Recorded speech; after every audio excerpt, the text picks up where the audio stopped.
everyone joining us. We are live now. Reverend Valson, your audio and mic doesn't seem to be working. So if in the meantime, we can try to troubleshoot that while we begin the panel, that would be wonderful. So a warm welcome to everyone, a good morning and a good evening to our family from across India and around the world.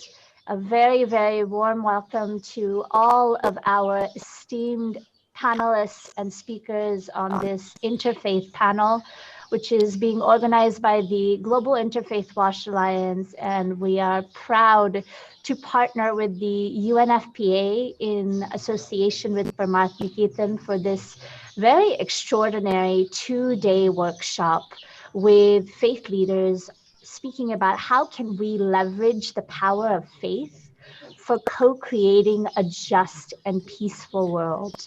And we know that faith influences every aspect of our lives, from our behaviors to our actions, from our words to our thoughts, from our birthdays to our marriages, and from every rite of passage to the last rite of passage.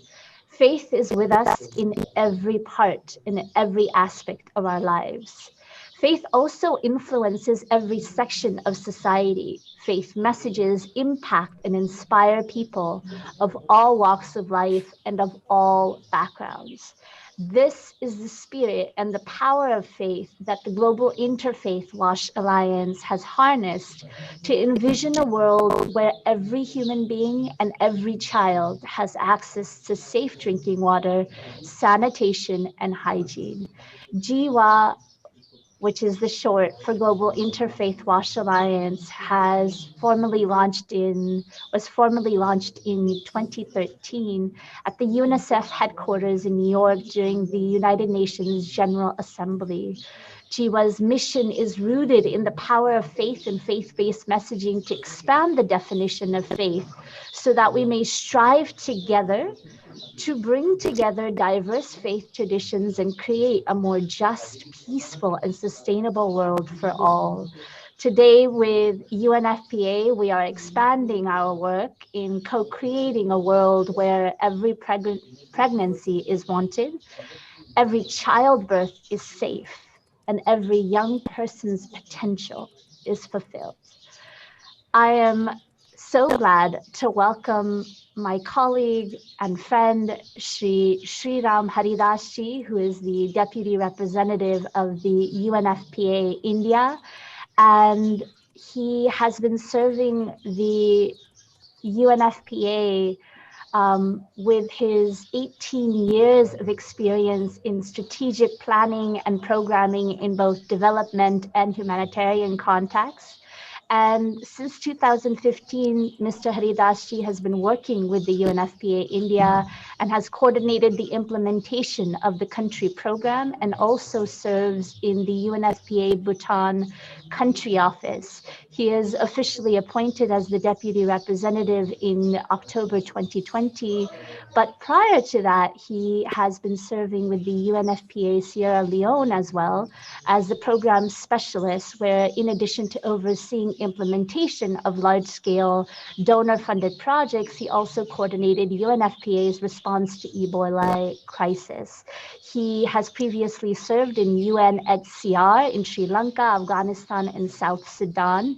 He's from Sri Lanka, but he holds a master's degree in law and human rights from the University of London and is married and has 2 beautiful daughters. So with that, Shriramji, if you can highlight UNFPA's commitment to rights and choices, and then we will move into the introduction of our incredibly esteemed panel of interfaith leaders and the rounds, the rest of the webinar. Shriram Haridassji.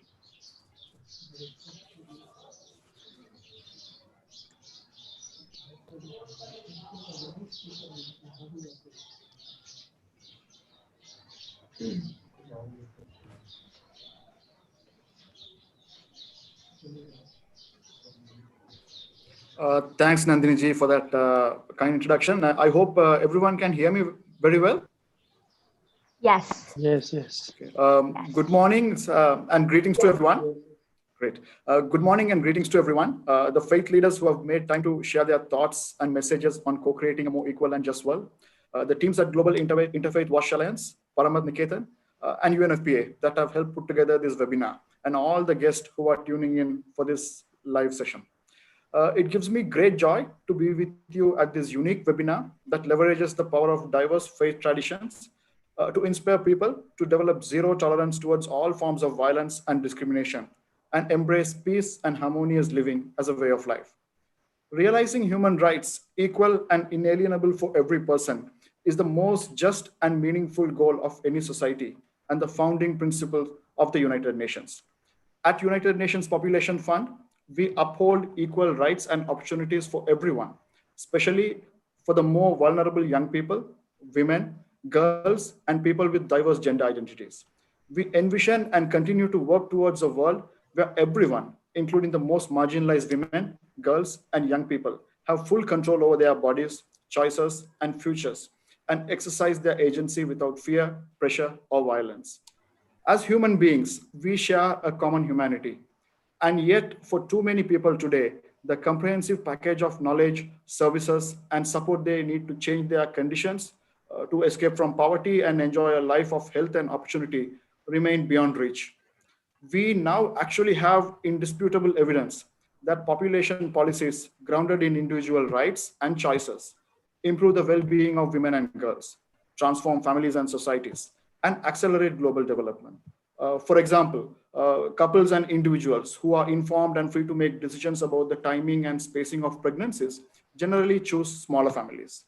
Therefore, the way forward is the full realization of rights and choices for every individual and couple, no matter where or how they live or how much they earn. This includes dismantling all the economic, social, and institutional barriers that stand in the way. Lifting these obstacles has the potential to not only improve the lives of individuals, but also help propel economies forward, building a new foundation for a more prosperous, equitable, and resilient societies. There are values and beliefs in all faiths that provide the foundation for a set of common fundamental rights, shared traditions and common denominators in human dignity and human rights.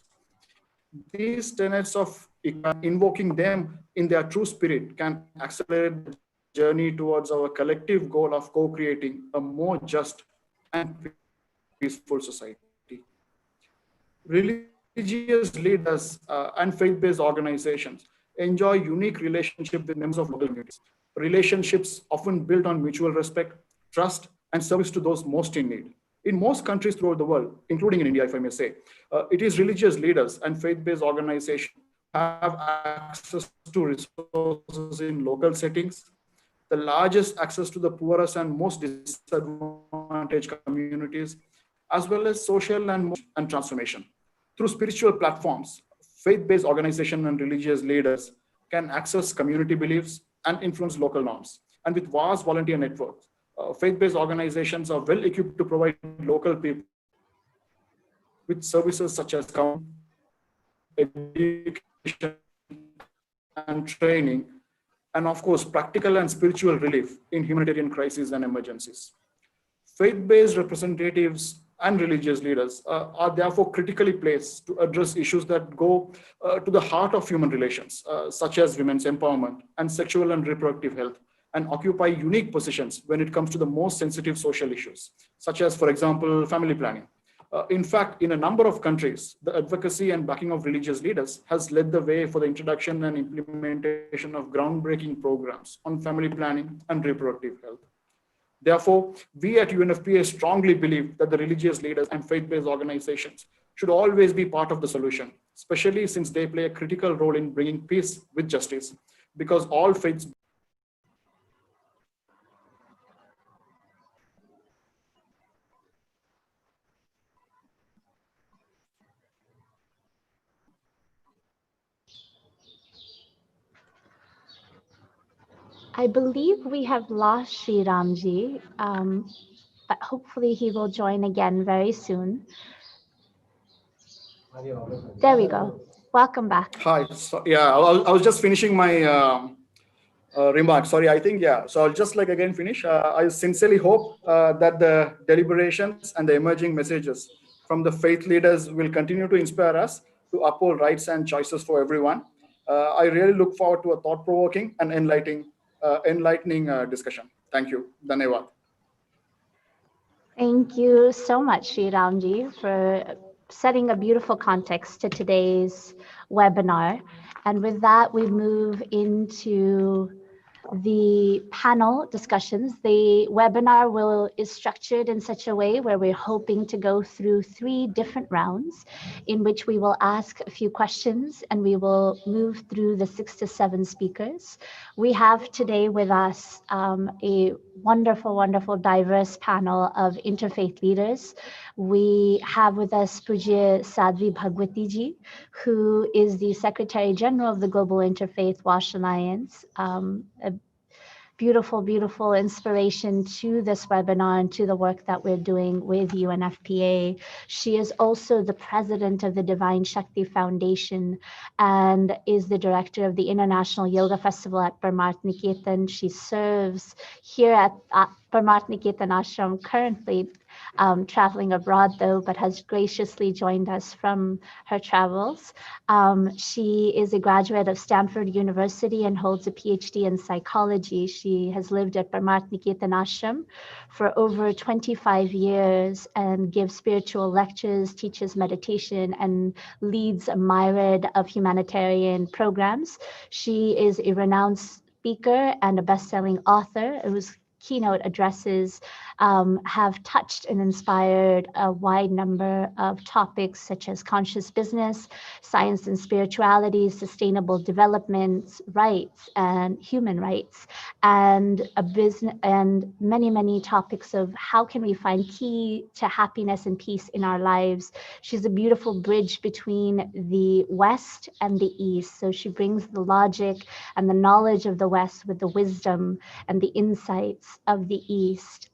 And with us also is my great privilege to welcome Pujya Brahmakumari Sister Shivaniji, who has graced us today in this panel and is a practitioner and a teacher of Raj Yoga meditation, which is at the heart of the teachings of the Brahmakumaris World Spiritual Organization. Her first telecast in 2007 was the widely popular television show, Awakening with Brahmakumaris. It enjoys a rare distinction of having 2,000 episodes completed. It has empowered people, her talks have empowered people from all walks of life and from all across the world in overcoming mental stress, depression, addictions, low self-esteem, unhappy relationships, and taking personal responsibility of their emotions. She was awarded the prestigious Nari Shakti Purashkar by the Honorable President of India, Shriram Ramnath Kovindji, and she has been appointed the Goodwill Ambassador of the World Psychiatric Association. And it is a great privilege to have her here on our panel today. We have Giani Gurubachan Singhji, who will be hopefully joining us very, very shortly. We're just working out the technical aspects of his ability to connect with us today. Giani Gurubachan Singhji was the former Jatadar of Akal Takht, the Golden Temple, Amritsar. He is a respected spiritual leader and scholar, has served the Shiromani Gurudwara Prabandhak Committee for over 36 years and was the 24th Jatadar since its inception in 1920. SGPC is an organization in India responsible for the management of Gurudwaras in Sikh places of worship in Punjab, Haryana, Himachal, and Chandigarh. And we also are incredibly privileged to have with us Pujya Shri Sadhvi Shri Shilapiji Maharaj, who is joining us from Kutch, Gujarat. She is a philosopher and an eloquent speaker and has traveled across the world to touch the hearts of millions with her sermons and with the teachings of the Jain tradition that are established in the core principles of ahimsa, love, and compassion. And she has a master's in philosophy and comparative religion from the University of London, where she is one of the first sadhvis in the Jain tradition, in her tradition, where she's actually been gone abroad to seek further education and higher education. So she, at the moment, has a grand canvas of her dedication is embodied in Veerratan Vidyapith in Kutch, Gujarat, which is a massive relief and rehabilitation project which she overseas, and it is a beacon of hope and has created numerous opportunities of education and professional development, especially within the rural population. We're so glad to have her here on the panel with us. We have respected Reverend Valson Thampuji, who is a educator and a ordained minister of the Church of North India. He is a member of the National Minorities Commission and the Delhi Minorities Commission. He served as the principal of St. Stephen's College, University of Delhi from 2008 to February 2016. And he is also the translator of from a book called The Scent of the Other Side, which has won the Crossword Award from Malayalam to English and is also translated numerous other publications that have won numerous awards. With that, we have our respected Haji Sayyid Salman Chishti ji, who hopefully will be joining us shortly. He has traveled extensively across the world and is currently the 26th Gaddi Nashin of the Chishti family. And I'm not sure if he's actually joined the panel or not. We'll just check, and if he has, we'll do a welcome of his in just a short while. We also have with us Venerable Dr. Dhammapiyaji, who is the Secretary General of the International Buddhist Confederation of India. He is a young faith leader who we are very excited to hear from on this panel, and has held numerous beautiful large-scale events in which we worked with the government of India in bringing the message of Buddhism and the teachings of Bhagwan Buddha to the masses and to the community. And with that, we begin our round. The first round of this panel is going to be bringing about how do we take the teachings from your faith traditions and reflecting on one of the core tenets and one of the core teachings from your faith traditions that reflect on equality and justice. So it can be a reflection on a verse or a parable or a core tenet that speaks about equality and dignity of all human beings. And we will begin this panel with Venerable Dhammapiyaji, and reflecting on how Buddhism speaks about equality and justice.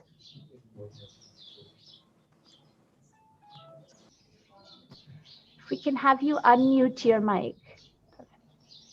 Namo tassa bhagavato arahato samma sambuddhassa buddhang saranang gacchami dhammang saranang gacchami sanghang saranang gacchami.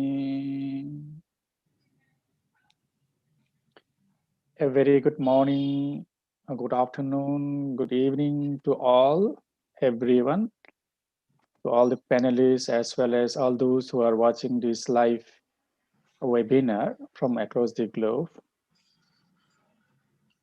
It's very important, the topic chosen here, how we, the faith leaders or the followers of different faiths, treat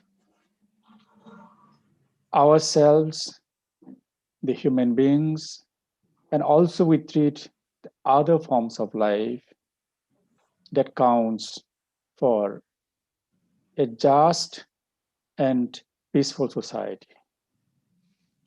As far as the teachings of the Buddha goes, there is a verse in Dhammapada, verse number 130, which goes like, Sabbe tasanti dhandasya, sabbe sam jivitam piyo, attanam upamankatva, na hanaye, na gathaye. Which means in English, all are afraid of the stick. And life is there to everyone. Putting oneself in the place of the other or in another's place, one should not beat or kill others.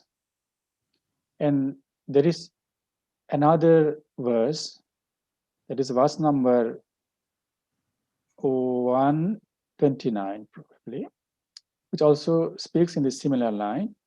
Sabbe tasanti dhandasya, sabbe bhayanti mochuno, attanang upamankatva, na hanaye na ghataye. Which means all are afraid of the sticks and life is there to everyone. Putting oneself in the place of the other, one should not beat or kill, whether it is animal or human beings or any forms of life. This is what the important message of the Buddha when he asked his followers or disciples, the venerable monks and nuns, lay men and lay women, that be mindful of your action. Whether it is a mental action or vocal action or physical action, be mindful, act with mindfulness, and based on the four Brahma Viharas, the Metta, Karuna, Mudita, Upekha, that is loving kindness, compassion, sympathetic joy, and equanimity. So whenever a person acts either physically, vocally, or mentally, with the basis of these four sublime qualities of an individual, of a person, or supremely evolved person, then there is every possibility that we can connect to other living beings, to other individuals, to other forms of life in harmony and coexist with love, compassion for them, so that we don't trouble or disturb others.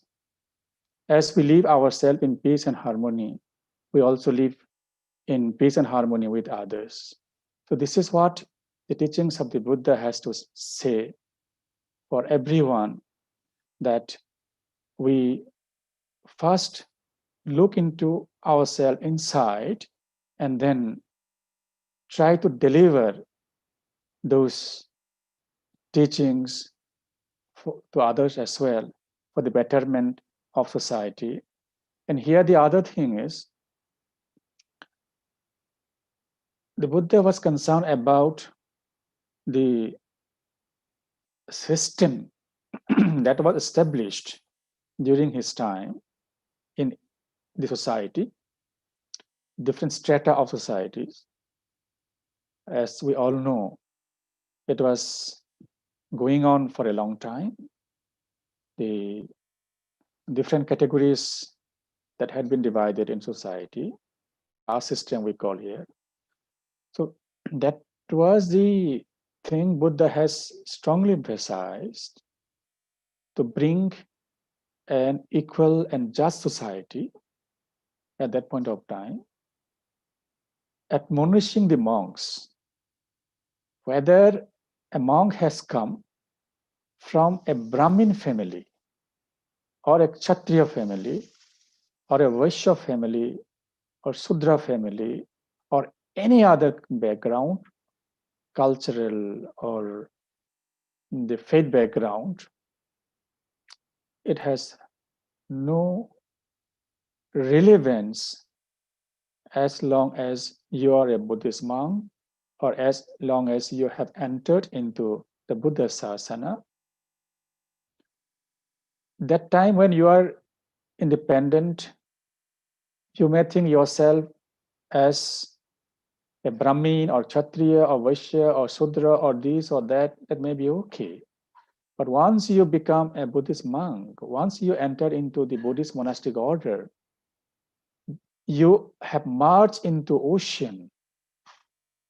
For example, the rivers, they may have different names: Ganga, Saraswati, Saravu, Naranjana, Godavari, different names, individual castes, or whatever that was in existence.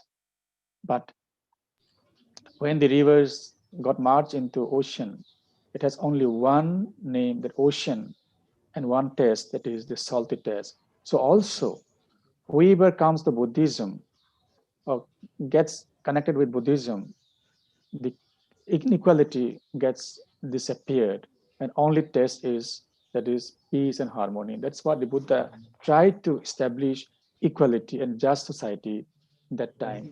So we should follow, I think, the spirit of the teachings of the Buddha to carry out this message and send across to different societies in the world. Thank you so much, everyone. Thank you so much. Like I've mentioned, that we will have 2 to 3 rounds, and each round we will give about 4 to 5 minutes to each of the speakers. So I would just humbly request, if all of our beautiful messages, and we could hear you for hours on end, but if we can keep our messages between 4 to 5 minutes, that would be amazing, so we can hear from all of the speakers. Thank you so much, Venerable Dr. Dhammapiyaji, for explaining how beautifully that the river is coming into the ocean. And that's what's the beauty of this panel. As we move together in this journey on today's live webinar, let us hear from Reverend Valson Tampo on how the Christian faith tradition speaks about equality and justice. Reverend? Hello, can you hear me?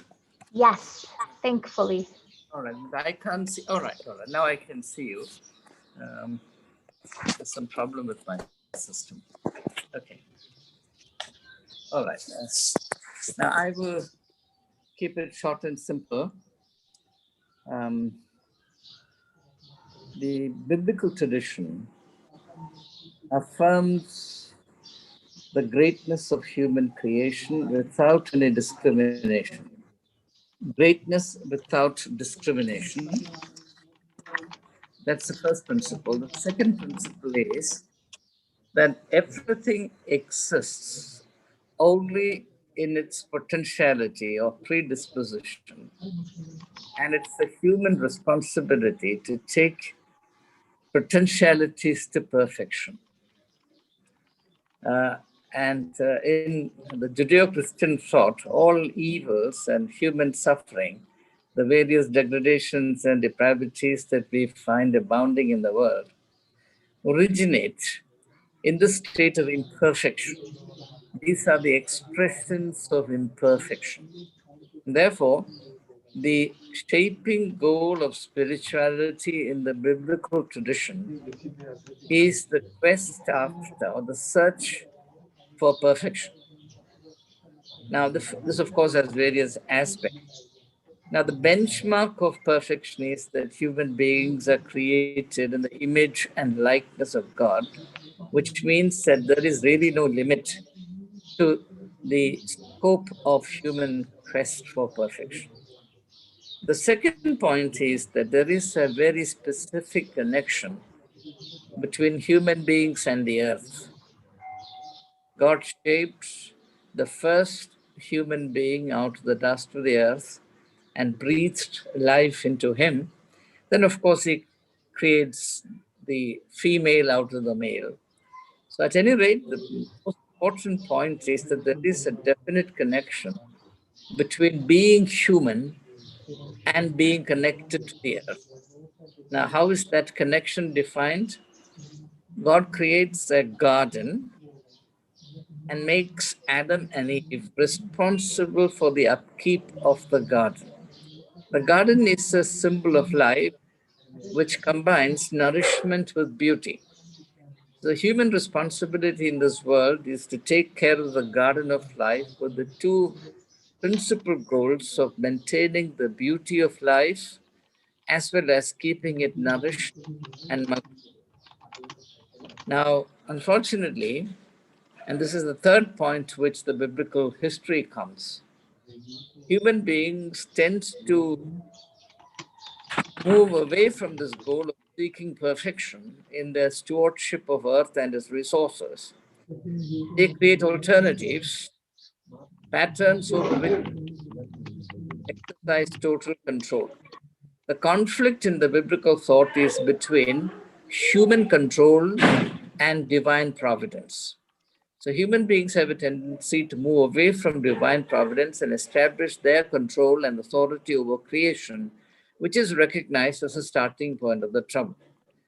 And this has all kinds of implications, but limitations of time would not allow me to go into details. Maybe if time permits later on, I can mention some of them. So it's to conclude, various aspects of discrimination are completely, discriminations as they exist today are completely alien to the model of life and nature God created.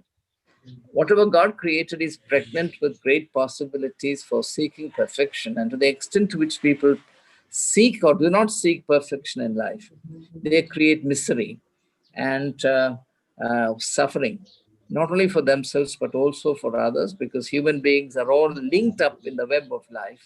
No individual is autonomous or self-contained. We are all part of the same manifestation of life. So the idea of human responsibility for global peace, for social health, and individual empowerment and fulfillment. So I'll stop there for the time being.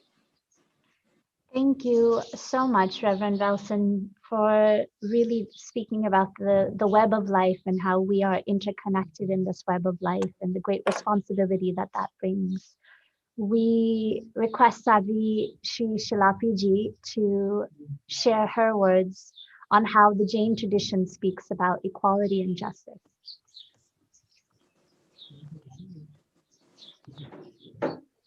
Pujya Sadhviji. Thank you, Ganga Nidhi ji. So, can I speak in Hindi for a wider audience? Will it be बिल्कुल fine? बिल्कुल बोल सकते हैं ना, मुझे लगता है कि थोड़ी अपनी भाषा में बात करें बस. अच्छा लगेगा. जी, बहुत सुंदर एफर्ट है ये जीवा का, सिस्टर भगवती जी का, और टाइम टू टाइम हम ऐसे सेमिनार से लोगों को मोटिवेट करते रहे हैं.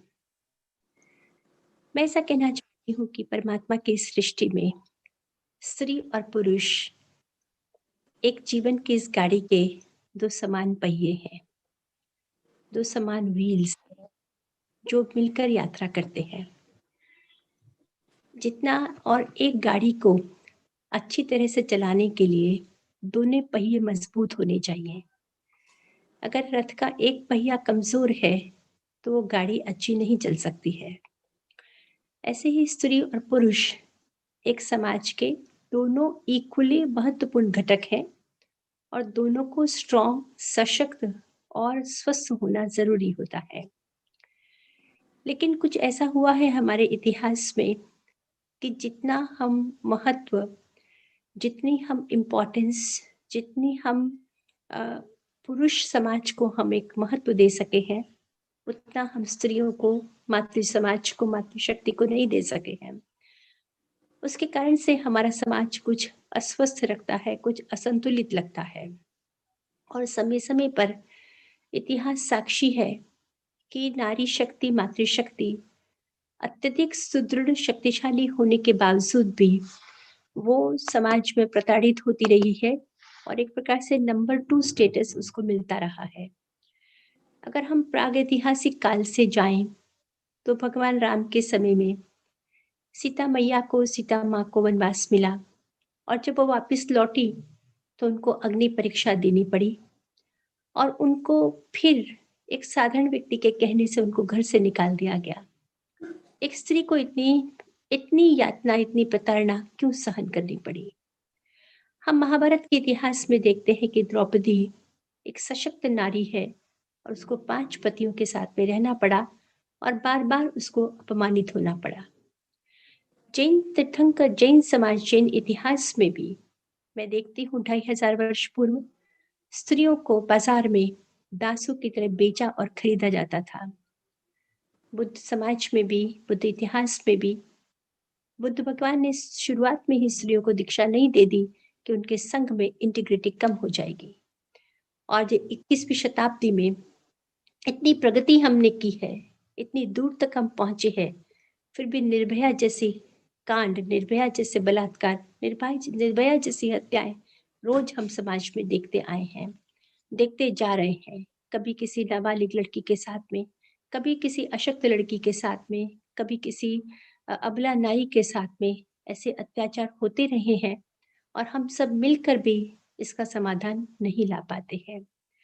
और ऐसी इस स्थिति में धर्म गुरुओं का, धर्म शास्त्रों का, हम सबका बहुत ही एक महत्वपूर्ण रोल है कि हम समाज को इस दिशा के लिए प्रेरित करें, हम समाज में इस इक्वालिटी के लिए काम करें। हम बहुत ज़्यादा परलोक की चिंता करते हैं, हम धर्म गुरु, कि इस जीवन के बाद में हमारा मोक्ष कैसे होगा, हम दूसरे जीवन में हमारा अच्छा कैसे होगा।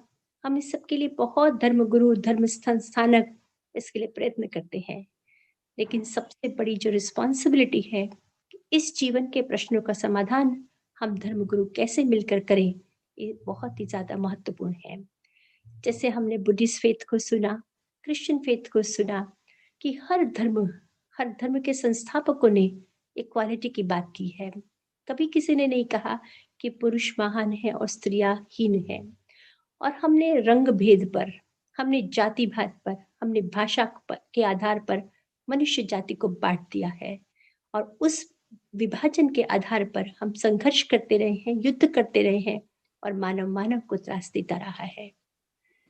2500 वर्ष पूर्व तीर्थंकर महावीर ने कहा था, जैन ट्रेडिशन की बात मैं कर रही हूँ, तीर्थंकर महावीर ने कहा था, एगा मनुष्य जाई, मनुष्य जाति एक है, जम इच्छसि अपनतो, जम च न इच्छसि अपनतो।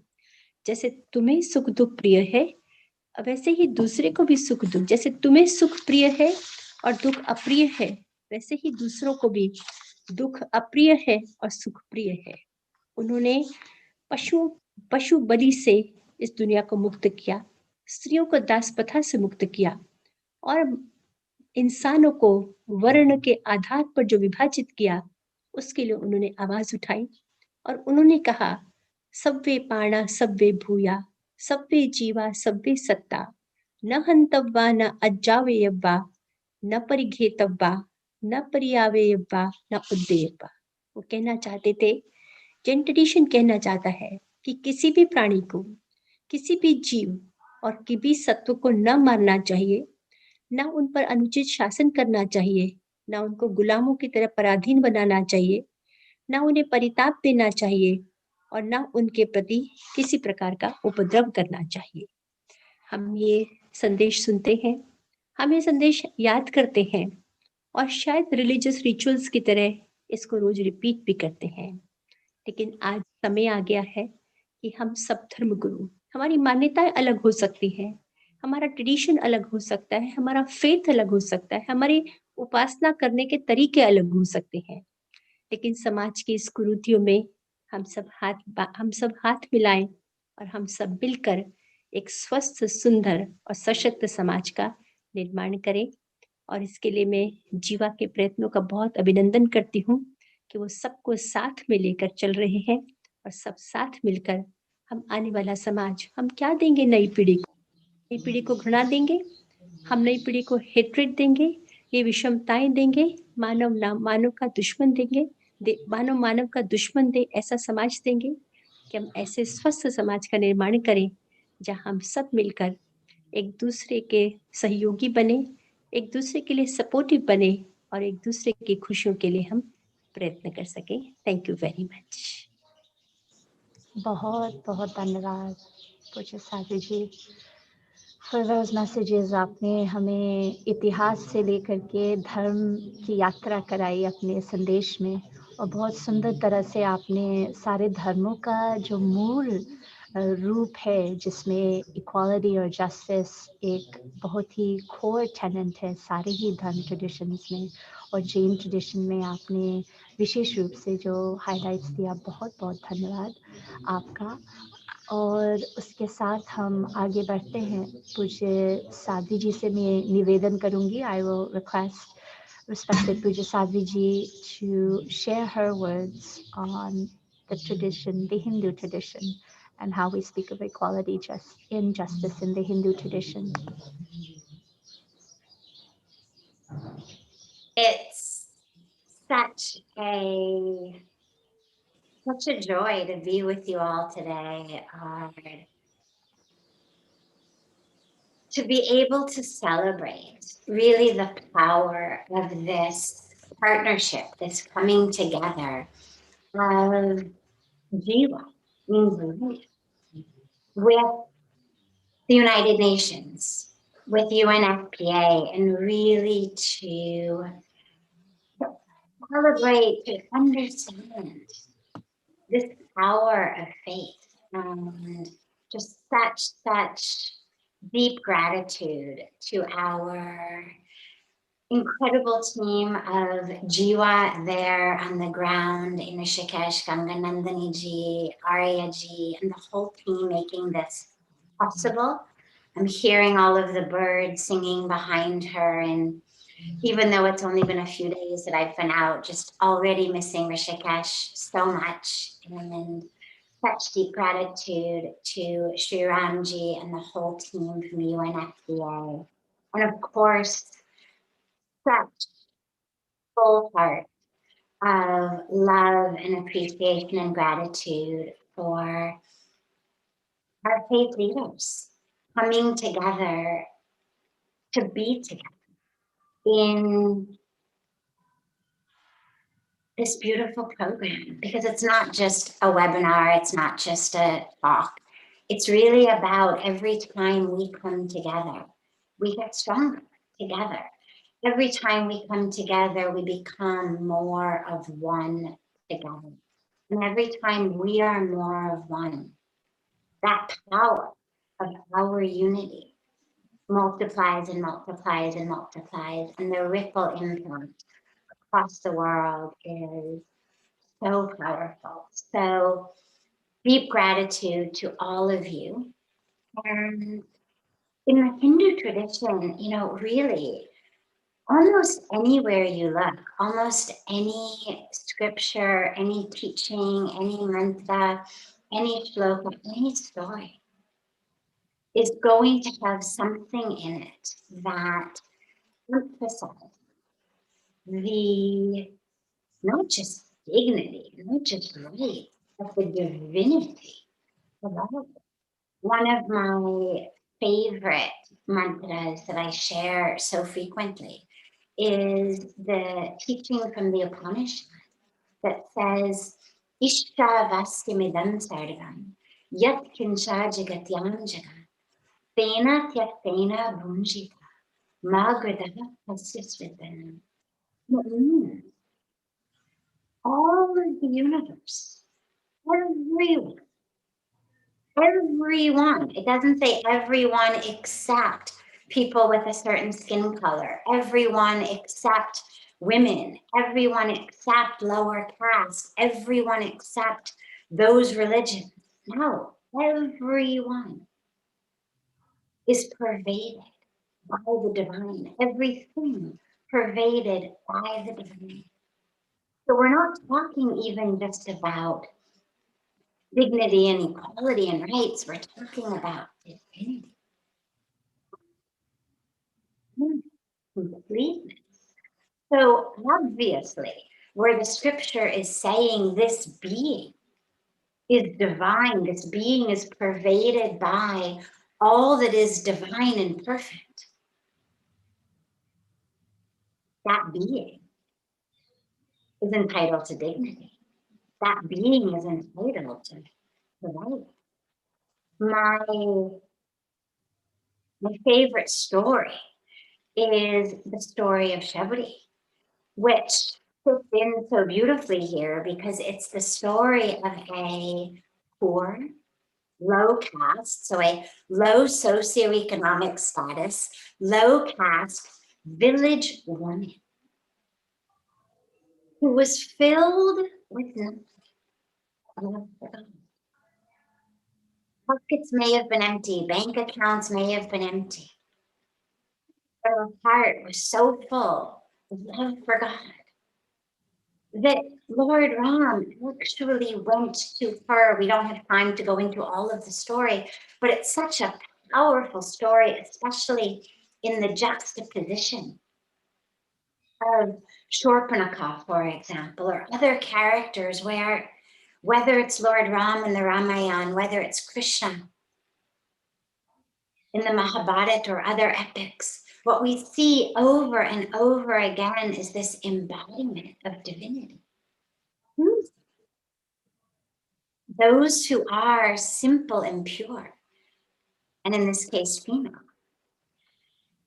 choosing with all of the other possible options, their hands, even being thrown upon them. Nonetheless, what do they choose? Simply them, which is pure of heart, full of love. And so I think when you have a situation where God himself really shows up at someone's doorstep, actually shows up at the doorstep of a poor village woman, there is absolutely nowhere where in any conceivable way we could say, oh, women are second-class citizens. Oh, people of lower caste are second-class citizens. Oh, people of low socioeconomic status are second-class citizens. Or that somewhere, somehow, anywhere, there could be a preference for the male gender, for a certain caste, for a certain rank. So the tradition is really rooted in not just an equality, but a oneness. So it's not apples are equal to oranges, but it's actually all. There is nothing but. And so as we see that, it's such a beautiful and important message for everyone to take to heart, which is, I don't care what anyone is telling you. In God's eyes, in the eyes of our religion, in the eyes of our tradition, you, whatever your gender, whatever your sexual orientation, whatever your caste, whatever your socioeconomic status, you are divine. You are pure, you are whole, you are perfect. You are divinity. And anyone who's telling you anything different, or treating you in any different way, is doing so out of their own ignorance and their own agenda. Do not ignore. Remember the truth of who you are. And of course, lastly, that is the role that all of us as people of faith, that is our responsibility to constantly and continually remind people, but also to ensure that we are living in our lives in our organizations, in our sansthas, in our teachings, in our seva, that we are actually modeling that as well as teaching that.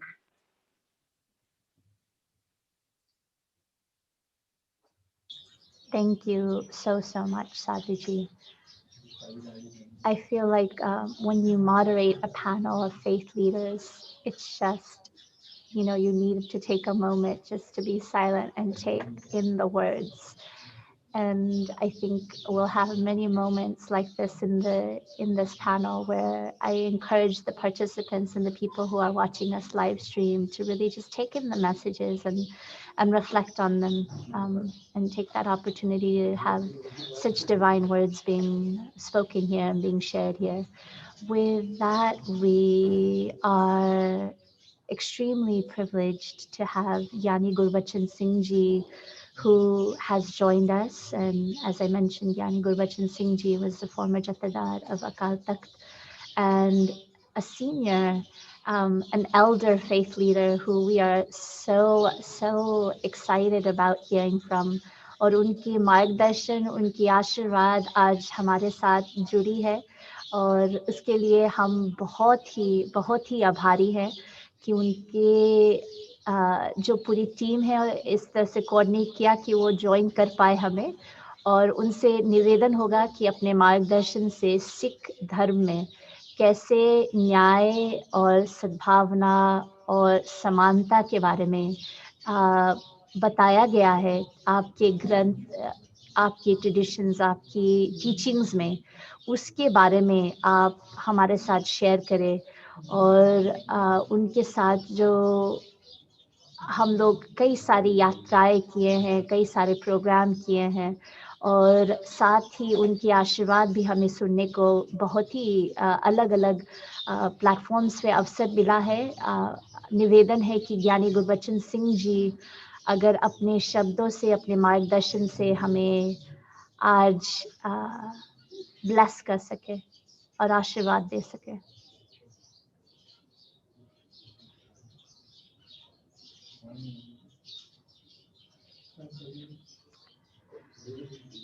I believe he was on for just a little while. अभी थोड़ी देर पहले तो he was on while we figure out where he is.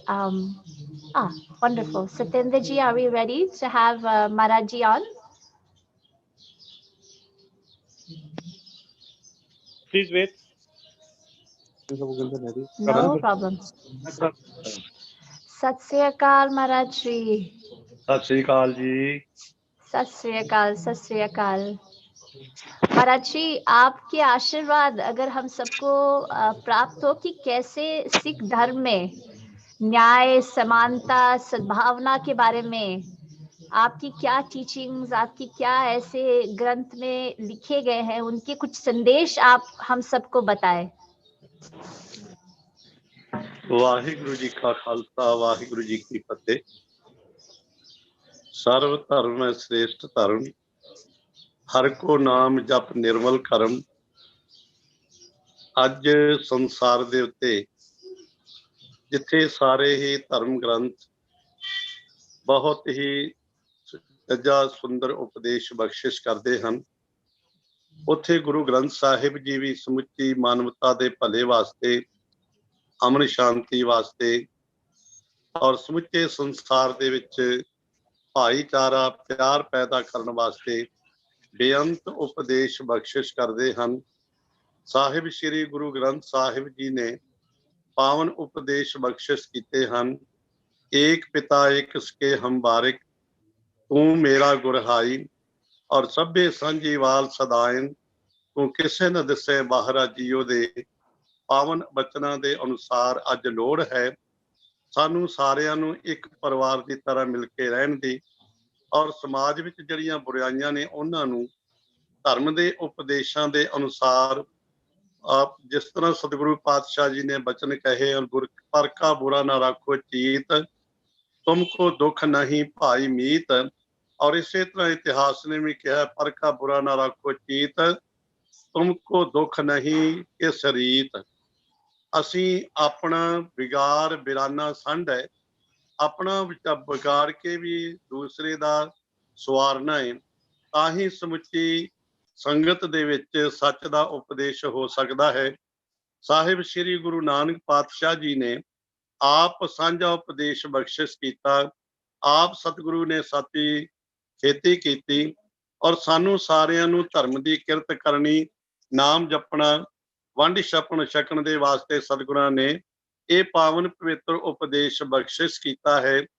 ਜਦੋਂ ਕਿ ਹਰ ਇੱਕ ਵਰਗ ਧਰਮ ਦੀ ਕਿਰਤ ਕਰੇ, ਨਾਮ ਜਪੇ, ਵੰਡ ਛਕੇ, ਤੇ ਸਮੁੱਚੇ ਸੰਸਾਰ ਦੇ ਵਿੱਚ ਇੱਕ ਬਹੁਤ ਹੀ ਸਾਂਝੀਵਾਲਤਾ ਦਾ ਸੁਨੇਹਾ ਪੈਦਾ ਹੋਵੇਗਾ।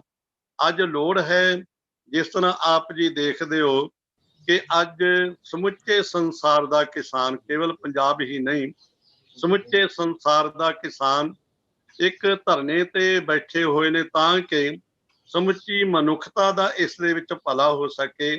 ਕਿਉਂਕਿ ਅਗਰ ਕਿਰਸਾਨੀ ਹੈ ਤੇ ਸਾਰੀ ਸਾਡੇ ਜੀਵਨ ਦਾਨ ਹੈ। ਅਗਰ ਕਿਸਾਨ ਹੈ ਤੇ ਹਰ ਵਰਗ, ਚਾਹੇ ਉਹ ਮਜ਼ਦੂਰ ਹੈ, ਚਾਹੇ ਵਪਾਰੀ ਹੈ, ਚਾਹੇ ਉਹ ਦੁਕਾਨਦਾਰ ਹੈ, ਚਾਹੇ ਉਹ ਧਰਮ ਅਸਥਾਨ ਨੇ, ਸਾਰੇ ਹੀ ਇਸ ਦੇ ਨਾਲ ਸੰਬੰਧਿਤ ਨੇ। ਸਾਨੂੰ ਸਾਰੇ ਸੰਤਾਂ ਮਹਾਂਪੁਰਸ਼ਾਂ ਨੂੰ ਅਰਦਾਸ ਵੀ ਕਰਨੀ ਚਾਹੀਦੀ ਹੈ, ਸਹਿਯੋਗ ਵੀ ਦੇਣਾ ਚਾਹੀਦਾ ਹੈ, ਤਾਂ ਕਿ ਅਸੀਂ ਇਸ ਕਿਸਾਨੀ ਮੋਰਚੇ ਨੂੰ ਵੀ ਸਫਲ ਕਰ ਸਕੀਏ। ਸਰਕਾਰਾਂ ਨੂੰ ਵੀ ਇਸ ਪਾਸੇ ਧਿਆਨ ਦਿਵਾਉਣ ਵਾਸਤੇ ਸਾਨੂੰ, ਕਿਉਂਕਿ ਆਪ ਜੈਸੇ ਮਹਾਂਪੁਰਸ਼ਾਂ ਦੇ ਬਚਨਾਂ ਵਿੱਚ ਬਹੁਤ ਬਲ ਹੈ ਔਰ ਆਪ ਦੀ ਗੱਲ ਸੰਸਾਰ ਜਿਹੜੇ ਸੰਸਾਰੀ ਨੇ ਔਰ ਸਰਕਾਰੀ ਨੇ, ਹਰ ਇੱਕ ਦੇ ਉੱਤੇ ਬਹੁਤ ਅਸਰ ਰੱਖਦੀ ਹੈ। ਇਸ ਕਰਕੇ ਆਪ ਜੀ ਸਾਰੇ ਉਪਰਾਲੇ ਕਰੋ, ਤਾਂ ਹੀ ਇਹ ਵਿਸ਼ਵ ਸ਼ਾਂਤੀ ਹੋ ਸਕਦੀ ਹੈ, ਤਾਂ ਹੀ ਚੰਗੇ ਕਾਰੋਬਾਰ ਹੋ ਸਕਦੇ ਨੇ, ਤਾਂ ਹੀ ਇਹ ਸੰਸਾਰ ਸਾਡਾ ਦੇਸ਼ ਤਰੱਕੀ ਕਰ ਸਕਦਾ ਹੈ। ਵਾਹਿਗੁਰੂ ਜੀ ਕਾ ਖਾਲਸਾ, ਵਾਹਿਗੁਰੂ ਜੀ ਕੀ ਫਤਿਹ। वाहेगुरु जी का खालसा, वाहेगुरु जी की फतेह। थैंक यू सो मच महाराज जी, बहुत बहुत धन्यवाद आपके आशीर्वाद, आपके मार्गदर्शन के लिए। महाराज जी आप थोड़ा सा लेट में ज्वाइन किए हैं, इस वजह से मैं आपसे रिक्वेस्ट करूंगी कि आप हमसे जुड़े रहे।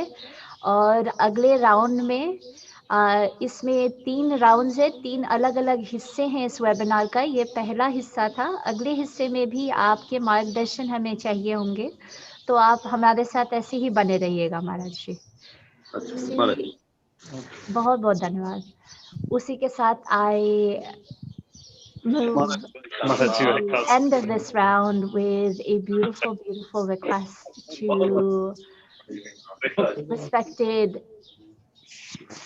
Brahma Kumari Sister Shivaniji to share with us the teachings within her faith tradition that allow us to reflect on equality and justice for all. Thank you so much, and Om Shanti. To respect another individual, I need to first know them well. And to know them and understand them, I need to know myself and understand myself first. Who am I? If we were asked to introduce ourselves today, apna parichay dijiye. Apne aap ko introduce kijiye. Who are you?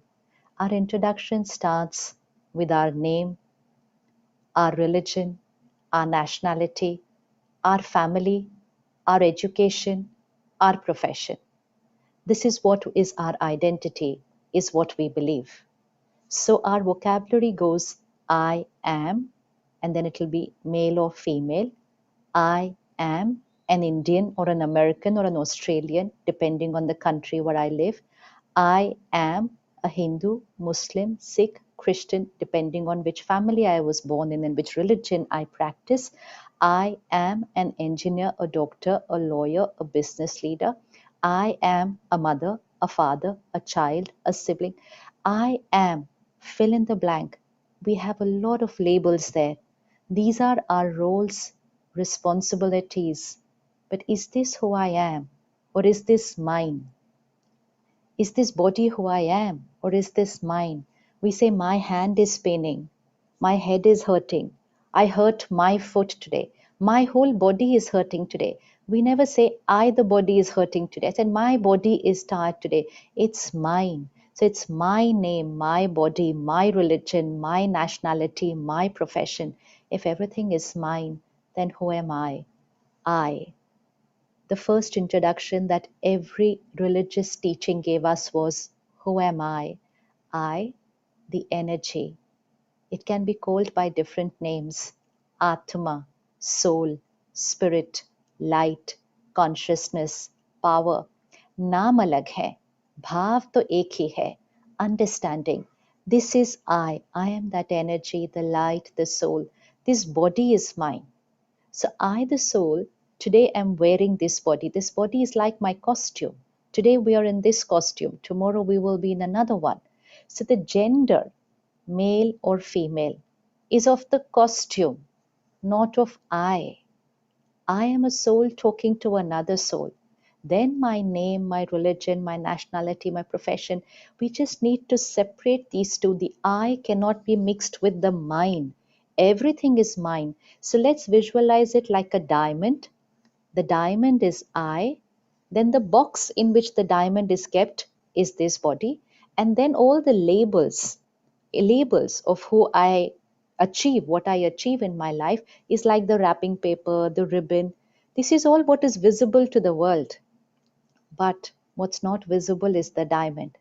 And so it becomes very natural, very easy to respect each one equally if we remember, I'm a soul interacting with another soul. This is soul consciousness, Atma Abhimani. This is egoless. But ego is an attachment to a wrong image of myself. If I forget I am a soul and I think I am a male, a female, I am a Hindu, I am a Muslim, I am a Christian, I am a profession, I am a relationship, this is ego. These are all very important, but they are my roles, not I. So the difference between the I and the mine will solve almost every issue that we have in the world today. Because when I connect to people on the mine, then I'm either inferior to someone or I'm superior to someone, is what I believe.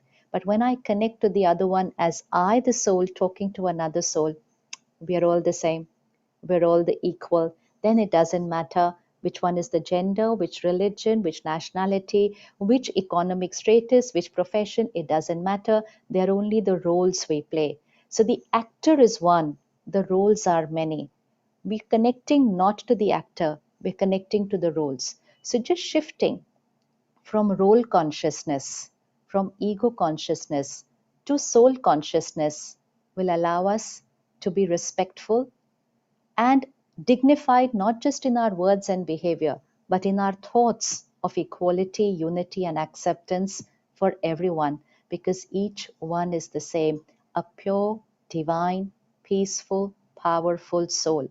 A soul who is in the costume of a male today could be in the past birth in the costume of a female, could be in the next birth in the costume of a female. So really we can never say this one is more powerful than this one, because it's only the body and the body strength that can be different. The soul will be today in a male costume, next time in a female costume, and the other way around.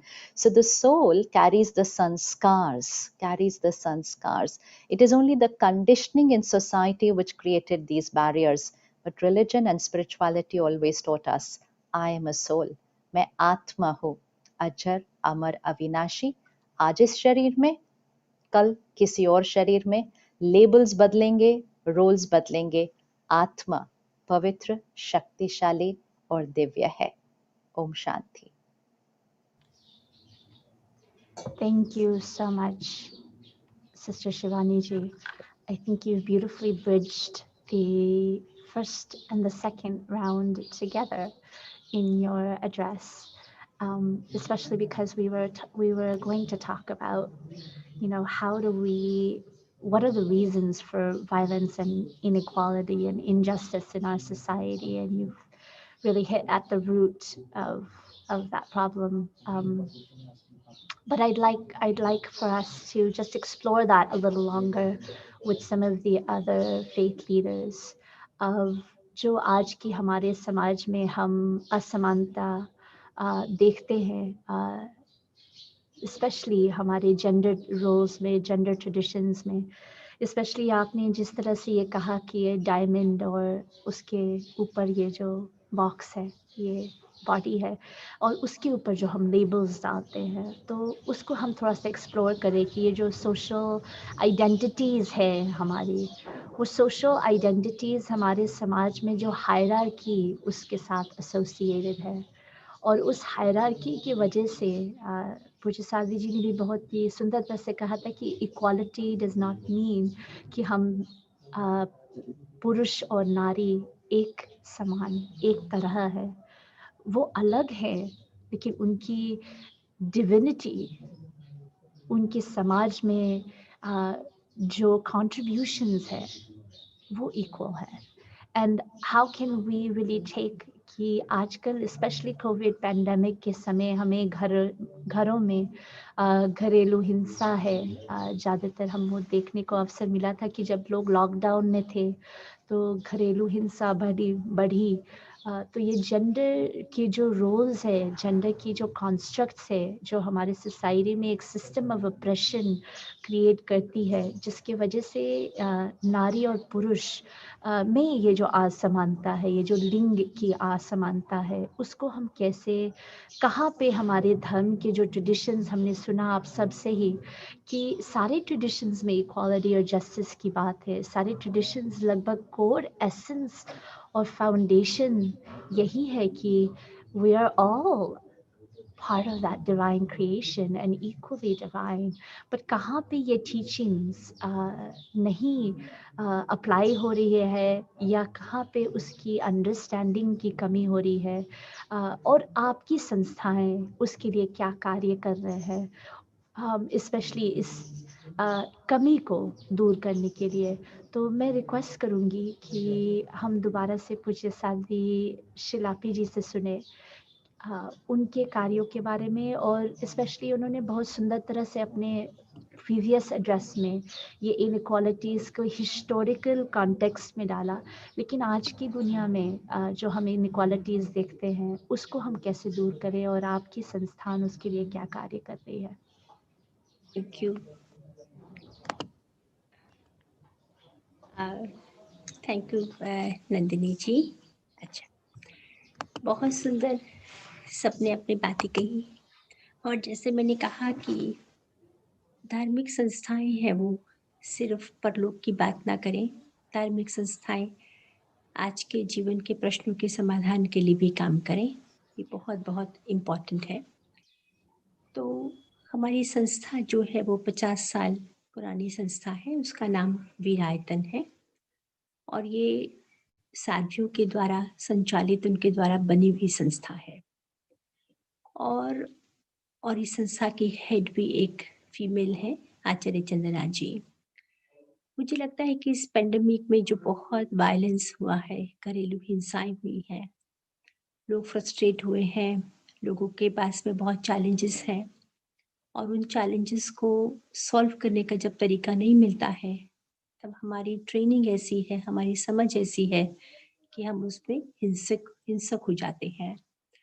तो personally हमने जो इस दिशा में बहुत वर्षों से काम कर रहे हैं, मेरा पर्सनल ऐसा मानना है कि अशिक्षा जो है, जो एजुकेशन की जो व्यवस्था नहीं है, उसके कारण स्त्रियों को बहुत सहन करना पड़ता है.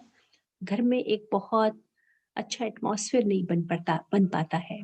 और आज भी हिंदुस्तान में कुछ बड़े शहर हैं, दिल्ली है, बॉम्बे है, कलकत्ता है, चेन्नई है, जहाँ हम बहुत विकास देखते हैं, लेकिन हम गांव में काम करते हैं. आज भी 70% पॉपुलेशन हिंदुस्तान के गांव में रहती है, और मैं गांव में देखती हूँ, जिस जगह मैं काम करती हूँ कच्छ गुजरात में, आज भी वहाँ पर बाल विवाह इतना, चाइल्ड मैरिज इतना प्रोमिनेंट है. वहाँ पर छोटी छोटी लड़कियों की शादी कर दी जाती है, उन्हें पता भी नहीं है कि किससे उनकी शादी हो रही है. और जब वो बड़ा होता है लड़का, कुछ काम नहीं करता है, कुछ उसको समझ नहीं है, और वो अपनी वाइफ को, बच्ची है वो, उसको लेकिन बुली करता है. तो हमारी संस्था ने बहुत प्रयत्न किया है कि हम चाइल्ड मैरिजेस को रोक सकें, बाल विवाह के लिए लड़कियों को हम इंस्पायर करें, और वो सशक्त होकर अपनी आवाज़ उठा सके परिवार में कि हम जब वयस्क हो जाएंगे, 21 ईयर्स ओल्ड हो जाएंगे, तभी हम विवाह के लिए हाँ कर सकते हैं. लेकिन ऐसा करने के लिए शिक्षा बहुत ज़रूरी थी। तो आज भी अगर आप हिंदुस्तान के गांव देखते हैं, तो अगर एक परिवार में लिमिटेड रिसोर्सेज हैं, तो लड़के की बॉय की शिक्षा के लिए, लड़के की शिक्षा के लिए प्रयत्न करते हैं, लेकिन लड़कियों की शिक्षा के लिए कह देते हैं कि हमारे पास में रिसोर्सेज नहीं है, साधन नहीं है, इसलिए हम इनको नहीं पढ़ा सकते हैं। इसलिए विरायतन संस्था ने गर्ल एजुकेशन के लिए बहुत काम किया है। जिस जगह कच्छ में, बिहार में जो काम हो रहा है, सैकड़ों ऐसी लड़कियां जिन्हें पढ़ने की व्यवस्था नहीं है, सुदूर गांव में उन लड़कियों को अपनी संस्था में लाया जाता है, उनको स्पॉन्सर किया जाता है, उनके एजुकेशन की, रहने की, भोजन की सब व्यवस्था संस्था की तरफ से की जाती है, और हजारों लड़कियां इस मिशन के अंतर्गत पढ़ी हैं। और पढ़ने के बाद में गांव में जाकर वो एक मशाल बनी है, गांव में जाकर खुद भी वो खड़ी हुई है और दूसरी लड़कियों को भी उन्होंने अन्याय के विरुद्ध में, इनजस्टिस के विरुद्ध में आवाज उठाने की उन्होंने ताकत दी है। तीसरा, मुझे लगता है कि आज भी हिंदुस्तान में जो विधवा माँ है, उसको अपने बच्चों को पढ़ाना बहुत मुश्किल है। मैं पर्सनली ये प्रोग्राम रन करती हूँ और मैं देखती हूँ कि एक विधवा माँ को, एक विधवा को उसके ससुर की तरफ से, उसके और घर के परिवारों की तरफ से बहुत सपोर्ट नहीं मिलती है। और एक तो वो खुद भी विडो हो गई है, और फिर उसके बाद में उसके बच्चों के एजुकेशन के लिए उसको बहुत बड़ा प्रश्न है। तो विराटन एक बहुत स्ट्रॉन्ग प्रोग्राम रन करता है विडो मदर्स चिल्ड्रन एजुकेशन के लिए, और सैकड़ों लोगों को इसमें मदद की जाती है, चाहे वो स्कूल एजुकेशन है या कॉलेज एजुकेशन है या टेक्निकल एजुकेशन है। और अब मैं आपसे क्या कहूँ इस पैनलिस्ट को, कि जब मैं उस माँ को देखती हूँ कि उसका बच्चा इंजीनियर बन गया, उसका बच्चा फार्मासिस्ट बन गया, उसका बच्चा हायर एजुकेशन करके और वो जब एक अच्छी पोस्ट पर आता है, तो मैं आपसे कह नहीं सकती कि उसकी जो प्रसन्नता है। और बस मैं उन बच्चों से यही बात करती हूँ जो पढ़ के निकलते हैं, कि हमें तुमसे कुछ नहीं चाहिए, समाज के लिए तुम जो करोगे करोगे, लेकिन अपनी माँ का ध्यान बहुत ज़रूर रखना, तुम्हारी माँ को किसी तरह की तकलीफ ना हो और वो सम्मान पूर्वक जीवन जी सके, यही आपका गिव बैक टू सोसाइटी है। जो तीसरी बात है कि हिंसा क्यों होती है, वायलेंस क्यों होता है, क्योंकि हमारे पास में स्पिरिचुअल ट्रेनिंग नहीं है, परमात्मा के साथ में हमारा जोड़ नहीं है। हम पूरे दिन सिर्फ ऐसी डे टू डे बातों में उलझे रहते हैं। तो हमारी अपने एफर्ट के अनुसार रोज प्रार्थनाएं, रोज स्पिरिचुअल एजुकेशन, और बच्चों को पहले से कि हम धन्यवाद भाव के साथ में जिए, हमें जो मिला है उसके प्रति हम ग्रैटिट्यूड भाव से जिए, और हमारे जीवन में परमात्मा की उपस्थिति हो, धन्यवाद भाव से जिए, जिससे हम इस हिंसा को कम कर सकें। देखिए, हिंसा का कारण फ्रस्ट्रेशन है, हिंसा का कारण कुछ अलग प्रकार के अनफुलफिलमेंट है, और हम बहुत स्ट्रांगली मानते हैं कि जेल जो है वो समाधान नहीं है। हिंसा के शस्त्र से नहीं, प्रेम के शास्त्र से दुनिया के प्रश्नों का समाधान होगा, जीवन के प्रश्नों का समाधान होगा। तो हमारे जो इंस्टीट्यूट्स हैं, हम उसमें कोशिश करते हैं कि एकेडमिक एक्सेलेंस तो मिले, लेकिन व्यक्ति, बच्चे, युवान एक अच्छे इंसान बने। और अच्छा इंसान बनना ऐसा नहीं है कि हम करोड़ों रुपए का डोनेशन दे देंगे तो अच्छे हैं। हम जहाँ हैं, एक दूसरे के लिए हमारे मन में कंसर्न हो, एक दूसरे की तकलीफ से हमें तकलीफ हो, और एक दूसरे की प्रगति से भी हम खुश हों। बस इस मैसेज के साथ में हम चलें, तो इस डोमेस्टिक वायलेंस को, इस सोशल वायलेंस को हम कम कर सकते हैं। दुनिया तो देखिए ज्वालामुखी के ढेर पर बैठी है, कुछ प्रेम की बूंदे, कुछ शांति की बूंदे, और हम शांत होंगे तो हम आसपास की दुनिया को हम शांत कर सकेंगे। Thank you very much Nandini ji. बहुत बहुत धन्यवाद। आपने इतनी सुंदर तरह से कहा, हिंसा के शस्त्र से नहीं, प्रेम के शास्त्र से। बहुत ही सुंदर, बहुत सुंदर तरह से एक शब्द, एक लाइन में आपने सारा सार दे दिया हमें। और जो हमारे समाज में असमानता हम देख रहे हैं, उसके प्रति हमें कैसे आगे बढ़ना है, आइए हम सुनते हैं वेनरेबल डॉक्टर धम्मपियाजी से, from the Buddhist tradition and from the work that is happening with the International Buddhist Confederation. How is his organization really addressing the inequalities and the constructs that we see in our society of gender inequality and these systems of oppression that oftentimes we see men and women having different abilities to be and thrive in society. And so let's hear from Venerable Dr. Dhammapiyaji on how the International Buddhist Confederation is working to this end. Okay, thank you so much, Nandini. This is a very important issue today that we are facing. When we talk about only the Paramatma, Atma, divinity in the monastery or temple, I think it is good enough for those who are connected with the temple monastery for purifying or cultivating one's own mind and experience peace and harmony. But when look at the world or the society, the actual reality that is going on in society, this is pertinent. Hello? Am I audible? Yes, you are audible. Yeah. So the issues of violence, inequality, and injustice, they are part and parcel of the society. I think it's everywhere. As previous speaker has very rightly pointed out, the frustrations and many other conditions which are responsible for this kind of the outbreak or the happenings in the society. Here in Buddhism, actually, inequality concept is not there, though it might be being, I mean, it might be having some enrolled in some of the Buddhist society, but the inequality between men and women as such, it is not there. But as it is found varying from society to society, like when we have a particular kind of culture in Myanmar and different culture in Thailand and South Korea, some other kind of culture, Sri Lanka, different kind of culture. So this variation can be depending upon the culture of the land or the belief system or the traditions of the land. Otherwise, as such, Buddhism does not have the inequality system. And the this violence, I think violence is the part and parcel of our human nature. That's what we have to carve and purify ourselves. And there, the faith system or our faith leaders need to work to connect to the society and also to the people at different levels. The more we can connect and elevate their minds, I think we can sort out this kind of issues to a great extent. But totally eradicating from the world, I think this will be all very big concept, whether we can achieve it or not, but we can try our best. And coming to the point, what IBC is doing, IBC is a global body having its chapters and centers in almost 39 to 40 countries.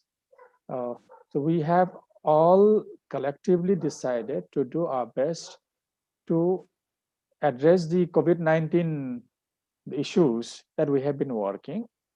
And for injustice and other aspects, we used to have different programs for the children and the youth and women, and also for the aged people that IBC has been doing. I hope every faith leader or faith system or every person in that matter, when we come together and do contribute whatever is possible by us, and then we can collectively do something better.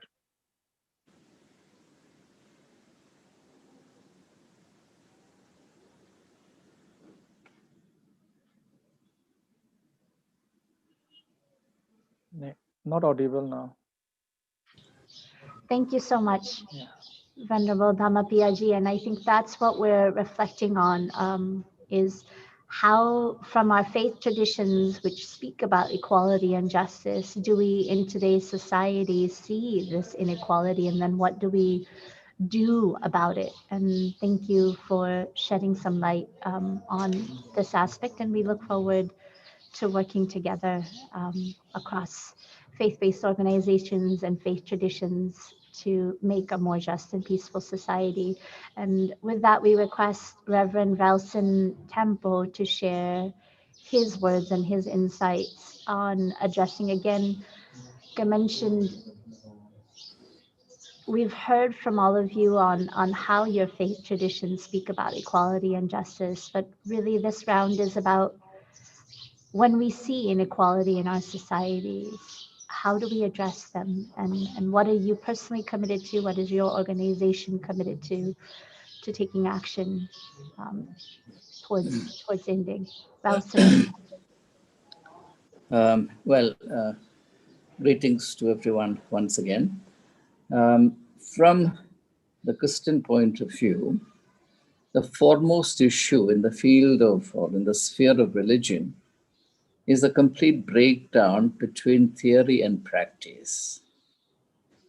All religious traditions abound in wisdom that, if practiced, would have turned the world into a garden of peace.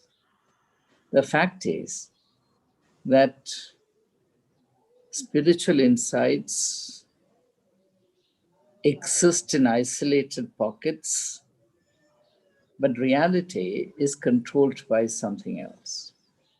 I believe, and that's based on the scriptures, that there are only two powers in the world: the power of love and the power of power.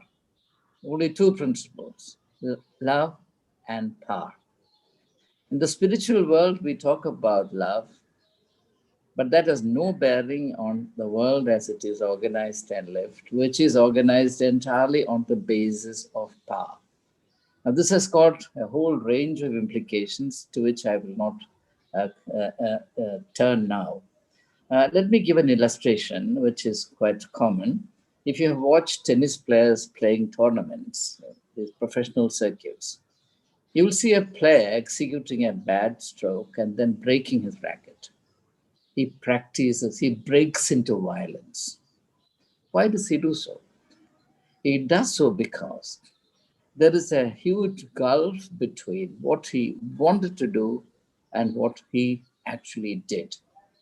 This shortfall between what human beings are meant to be and where they actually are, this huge imbalance within ourselves is really the seed of violence. So, the question of injustice, equality, oppression, inequality, oppression, etc., all these actually, from the biblical perspective, pertain to the same thing, that we have over a long period of time tolerated a widening gulf between theory and practice. Why is it that, taking our own country into consideration, all these wonderful insights exist, but our society is going in an entirely different fashion? Today, the pride is in practicing violence. Today, the pride is in hating one another. But I don't see religious leaders taking a stand on any of these things. So I think we have failed utterly in making spiritual ideals impact life. We have isolated these great resources from the texture of life and kept them as some kind of private resources meant to be resorted to in certain specific contexts. So what needs to be done is actually to release, to liberate the resources, the power of spirituality from its confinement religious ghettos into the warp and woof of life. And now here I have to make, unfortunately, a reference to people like all of us.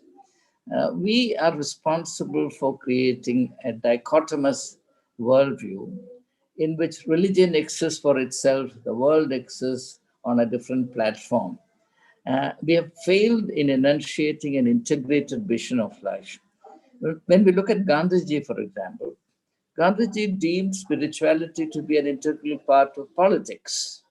And in fact, he included politics without principles among the 7 deadly sins that he identified. Now, Gandhiji demonstrated the relevance and the power of spirituality in the public domain. No religious leader has done it. Why is it? Why is it that even today, nobody really makes an effort to take a stand on the most important issues in our country? Now, I'm glad that Giani made a reference to the farmers' agitation. I didn't fully understand what he was saying because I'm not a Punjabi-speaking person, but I get a sense of what he's saying. When it comes to actual issues, religious leaders keep quiet, and we open up only on religious circuits where it is safe to say whatever we want to say. We have a captive audience, they applaud, and then life goes on in a different direction. I think the integration of theory and practice, belief and behavior is the foremost issue in the world of spirituality. And if that is not insisted upon, if that is not practiced vigorously, I really don't see a breakthrough or a significant change happening. And I wish a change happens, because we cannot go on like this. We're actually spiraling towards the dead end. Disaster awaits us along this path. It's a very serious issue, and therefore I want to express my appreciation for those who are organizing this exercise. But for this to be effective, we need to actually learn from our past mistakes and past failures and see how these ideals can be made to impact life as it is lived. And that's precisely the activist orientation of biblical spirituality, which is not practiced by Christians themselves. And I wish a change could happen. A change needs to happen not in the world. A change needs to happen in the sphere of religion itself. For example, why is it that we have to look back 2,000 years, 5,000 years and say all these things happened? Why is it that nothing happens today? Why is it that we are not able to generate a single new spiritual insight which is relevant to a rapidly, radically changing world? We're still repackaging the old ideas and the old patterns of thought, even the old phraseology. We have no connect with the contemporary world. How in the world would we make a contribution? How do we impact? How do we make a difference on the ground? I think we have to approach the whole issue completely differently and be bold enough to renounce the habituated way of doing religion and be willing to strike out in the open and embrace the unknown for the sake of humanity.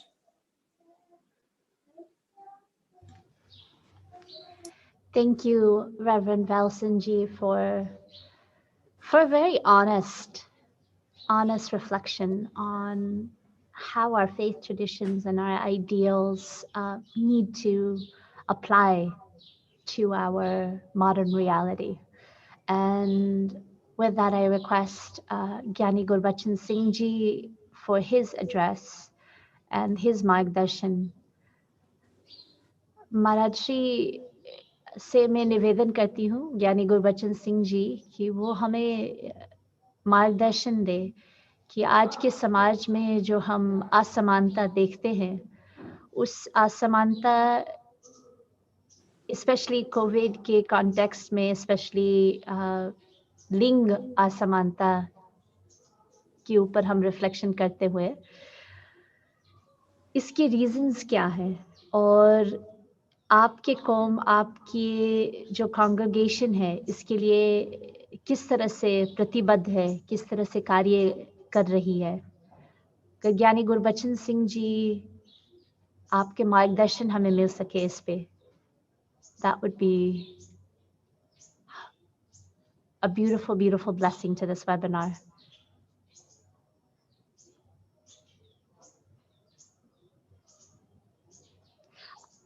I request our tech team to connect with Giani Gurubachan Singh Ji and see if he can join us. And in the meantime, we're going to segue slightly because we have Pujya Sadhviji who's joining us and currently in California. So it's really late at night for her.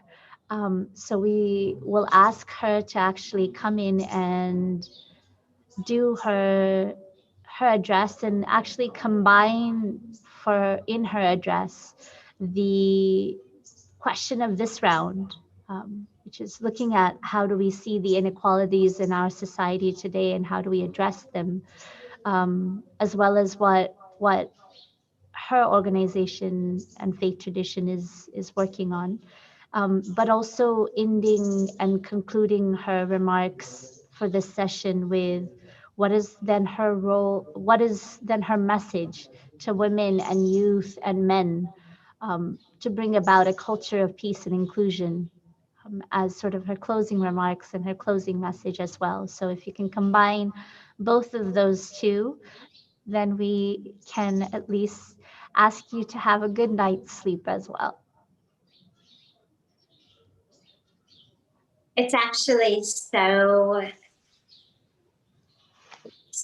rejuvenating to be together, so energizing to be together. And I'm just continually so touched by the messages that all of the faith leaders are giving. And I think that this is really the core of what's needed so much is we as leaders, whether we self-identify as a religious leader or a spiritual leader or not, what we know is that we have impact and influence. And we know that we are a being of faith.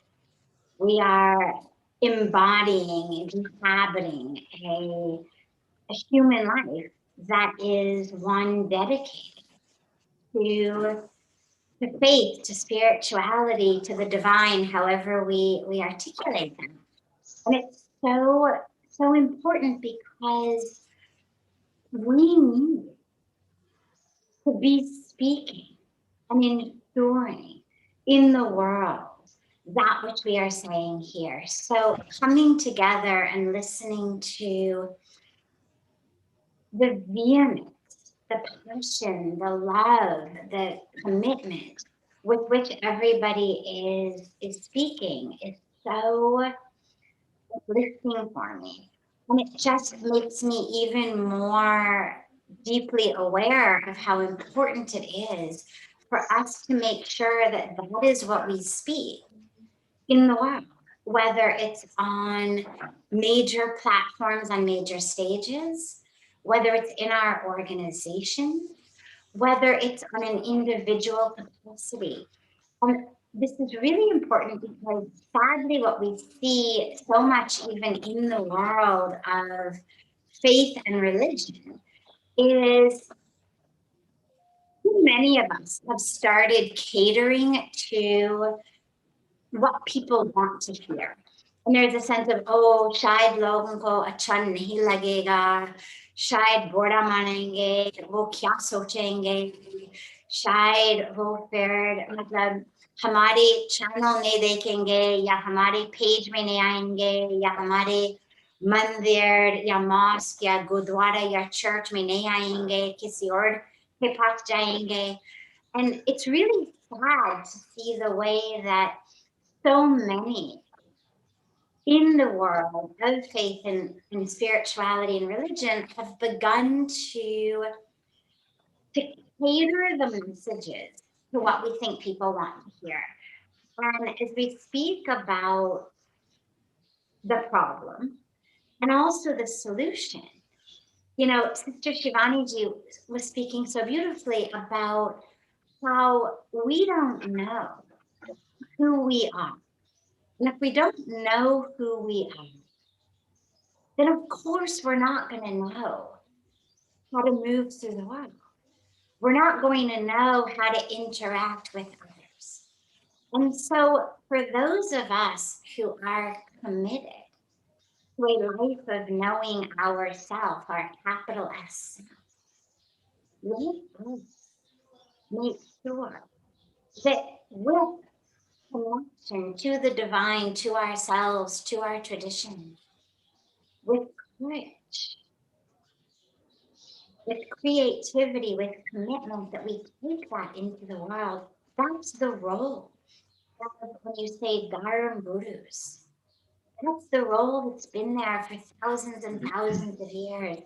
And we've seen, most of us have seen even before this panel today, that this isn't rocket science. All of our religions do say the same things.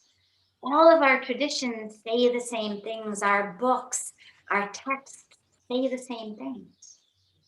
And yet, followers of all of our religions seem to think that it's perfectly fine to not abide by it.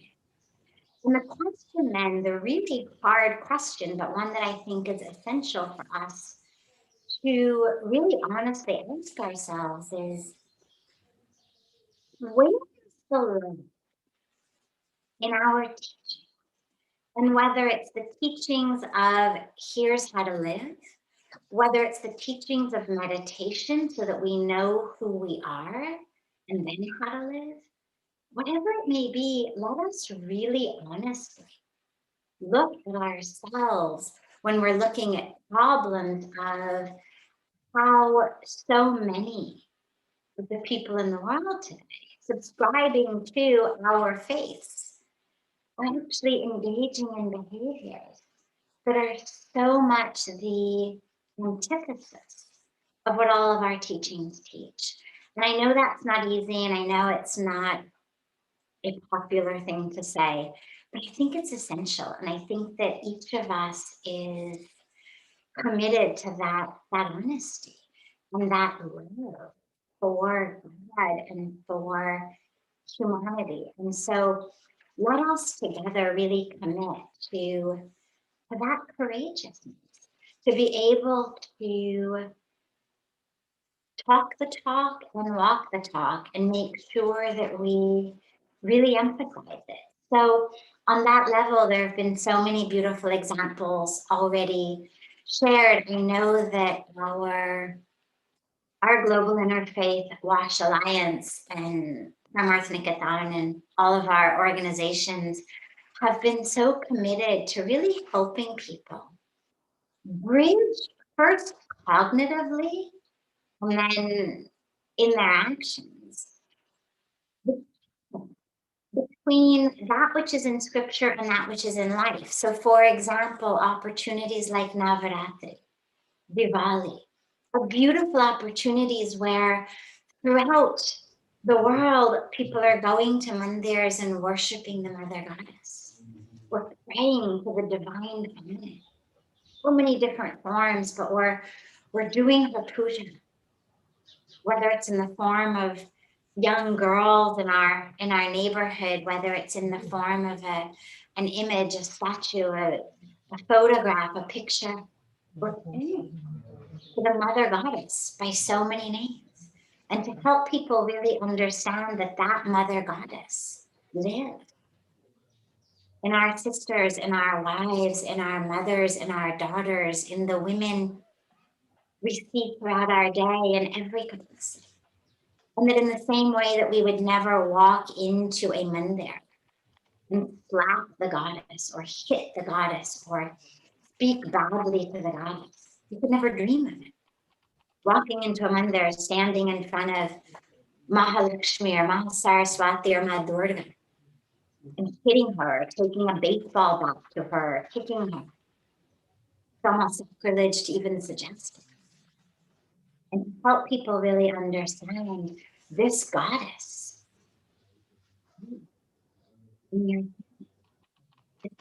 there in you if you are female, because by the way, violence is not only that which others wreak upon us, it's that which we in so many ways upon ourselves.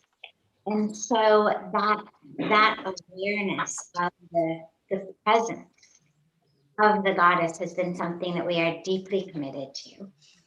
As well, of course, in our partnership with UNFPA and in other capacities, working in education, in schools and women's centers to really help people understand how to deal with stress, for example, because we know that rates of domestic violence, rates of violence in general, rise when people are stressed. How to help people be stressed. Yes, of course, the world is going to go up and down. As Pujya Swamiji always says, the world goes up and down. It doesn't mean we need to go up and down with it. To be connected. And for our youth, to really, really help them be connected. Because that's what our world needs today, is youth who are connected to themselves, their capital S, to their hearts, to God. God in themselves, in the world, in all of creation, in every being they interact with, in every drop of water, in every tree, in every species. To be connected to them. And to be creative, courageously creative in how they, as they step up to the plate of their lives, will bring about solutions. Because today, with where technology is going, with where artificial intelligence is going, with where it's all going, what we need more than anything is youth who are connected, who can be channeled for the divine to flow through them. So that when they know who they are, they automatically know how to live and what to do. And so as we move into this time of the new year, just in closing, to say, you know, a lot of us really celebrate our freedom. It's a big, our liberty, our freedom, our ability to do whatever we want. And I think it's really essential that we help people understand in as powerful a way as we can that their freedom ends where someone else's rights begin. Because my freedom to do whatever I want with my body ends where your freedom to live safely, to live healthily begins. And so in the same way that, for example, I've got the freedom to do this with my arm, until and unless you're standing in front of me and I'm bopping you on the nose. In the same way as we make choices in the world to recognize my freedom is interlinked and interwoven with your right to live. And whether it's women, girls, people of every caste, of every religion, of every race, of every socioeconomic status, of every sexual orientation, to recognize really we are one. And we are woven together. And there's so much more to share, but time is short. I've already, I think, shared over time. So I will end here with, again, just such deep, deep gratitude to our GIWA and Parmarth Nikatan team on the ground, to UNFPA, and to all of you for what you do in the world, for the ripple impact of you in the world, and for joining us here today. Thank you so much, Sadhviji, for your words and for your presence and for your inspiration, for always being there to sort of guide these efforts forward. So thank you so very much. And a lot of these messages of taking these religious teachings outside of the context of just how we read them in our books or how we practice them or how we how do we take our prayer into action, our meditation into action, our worship into action, and really see the divine not just in our altars, but see the divine in all of creation and in all of creation. So मैं निवेदन करूंगी कि ज्ञानी गुरबचन सिंह जी उन्होंने हमें दोबारा से join किया है और रिक्वेस्ट करूंगी कि जो हमारा दूसरा और तीसरा राउंड के दोनों क्वेश्चन हैं, सिंह साहब अगर आपकी मार्गदर्शन हमें मिल सके कि हम इस पे ये इस राउंड पे इस फोकस कर रहे थे कि कैसे हमारे समाज में जो हम असमानता देखते हैं, स्पेशली लिंग असमानता जो हमें दिखती है, उसके प्रति हम कैसे सशक्त हो सकते हैं और उसमें हम उसकी रीजंस क्या हैं और हमारी कौम, हमारी कांग्रेगेशन, हमारा धर्म इसके लिए क्या कार्य कर रहा है और लास्ट आपका क्या संदेश होगा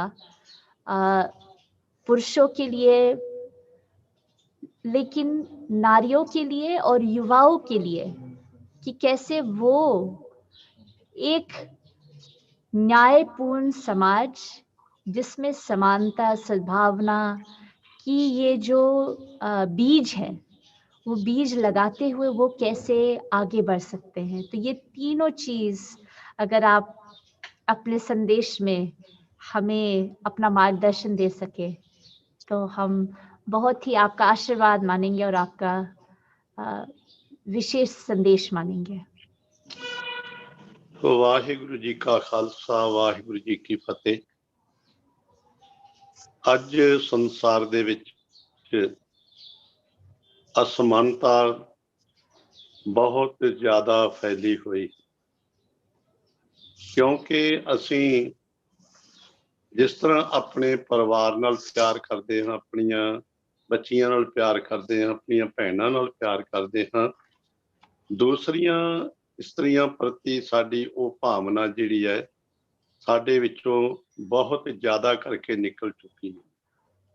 ਕਾਰਨ ਹੈ ਕਿ ਅਸੀਂ ਆਪਣੇ ਧਰਮ ਗੁਰੂ ਦੇ ਉਪਦੇਸ਼ ਨੂੰ, ਧਰਮ ਗ੍ਰੰਥਾਂ ਦੇ ਉਪਦੇਸ਼ ਨੂੰ ਭੁੱਲ ਚੁੱਕੇ ਹਾਂ, ਜਦੋਂ ਕਿ ਹਰ ਇੱਕ ਧਰਮ ਨੇ ਐਸਾ ਸੰਦੇਸ਼ ਦਿੱਤਾ ਹੈ, ਉਪਦੇਸ਼ ਦਿੱਤਾ ਹੈ ਕਿ ਜਿਤਨਾ ਵੀ ਸਾਰਾ ਸੰਸਾਰ ਹੈ ਇੱਕ ਮਾਲਕ ਦੀ ਰਚਨਾ ਹੈ।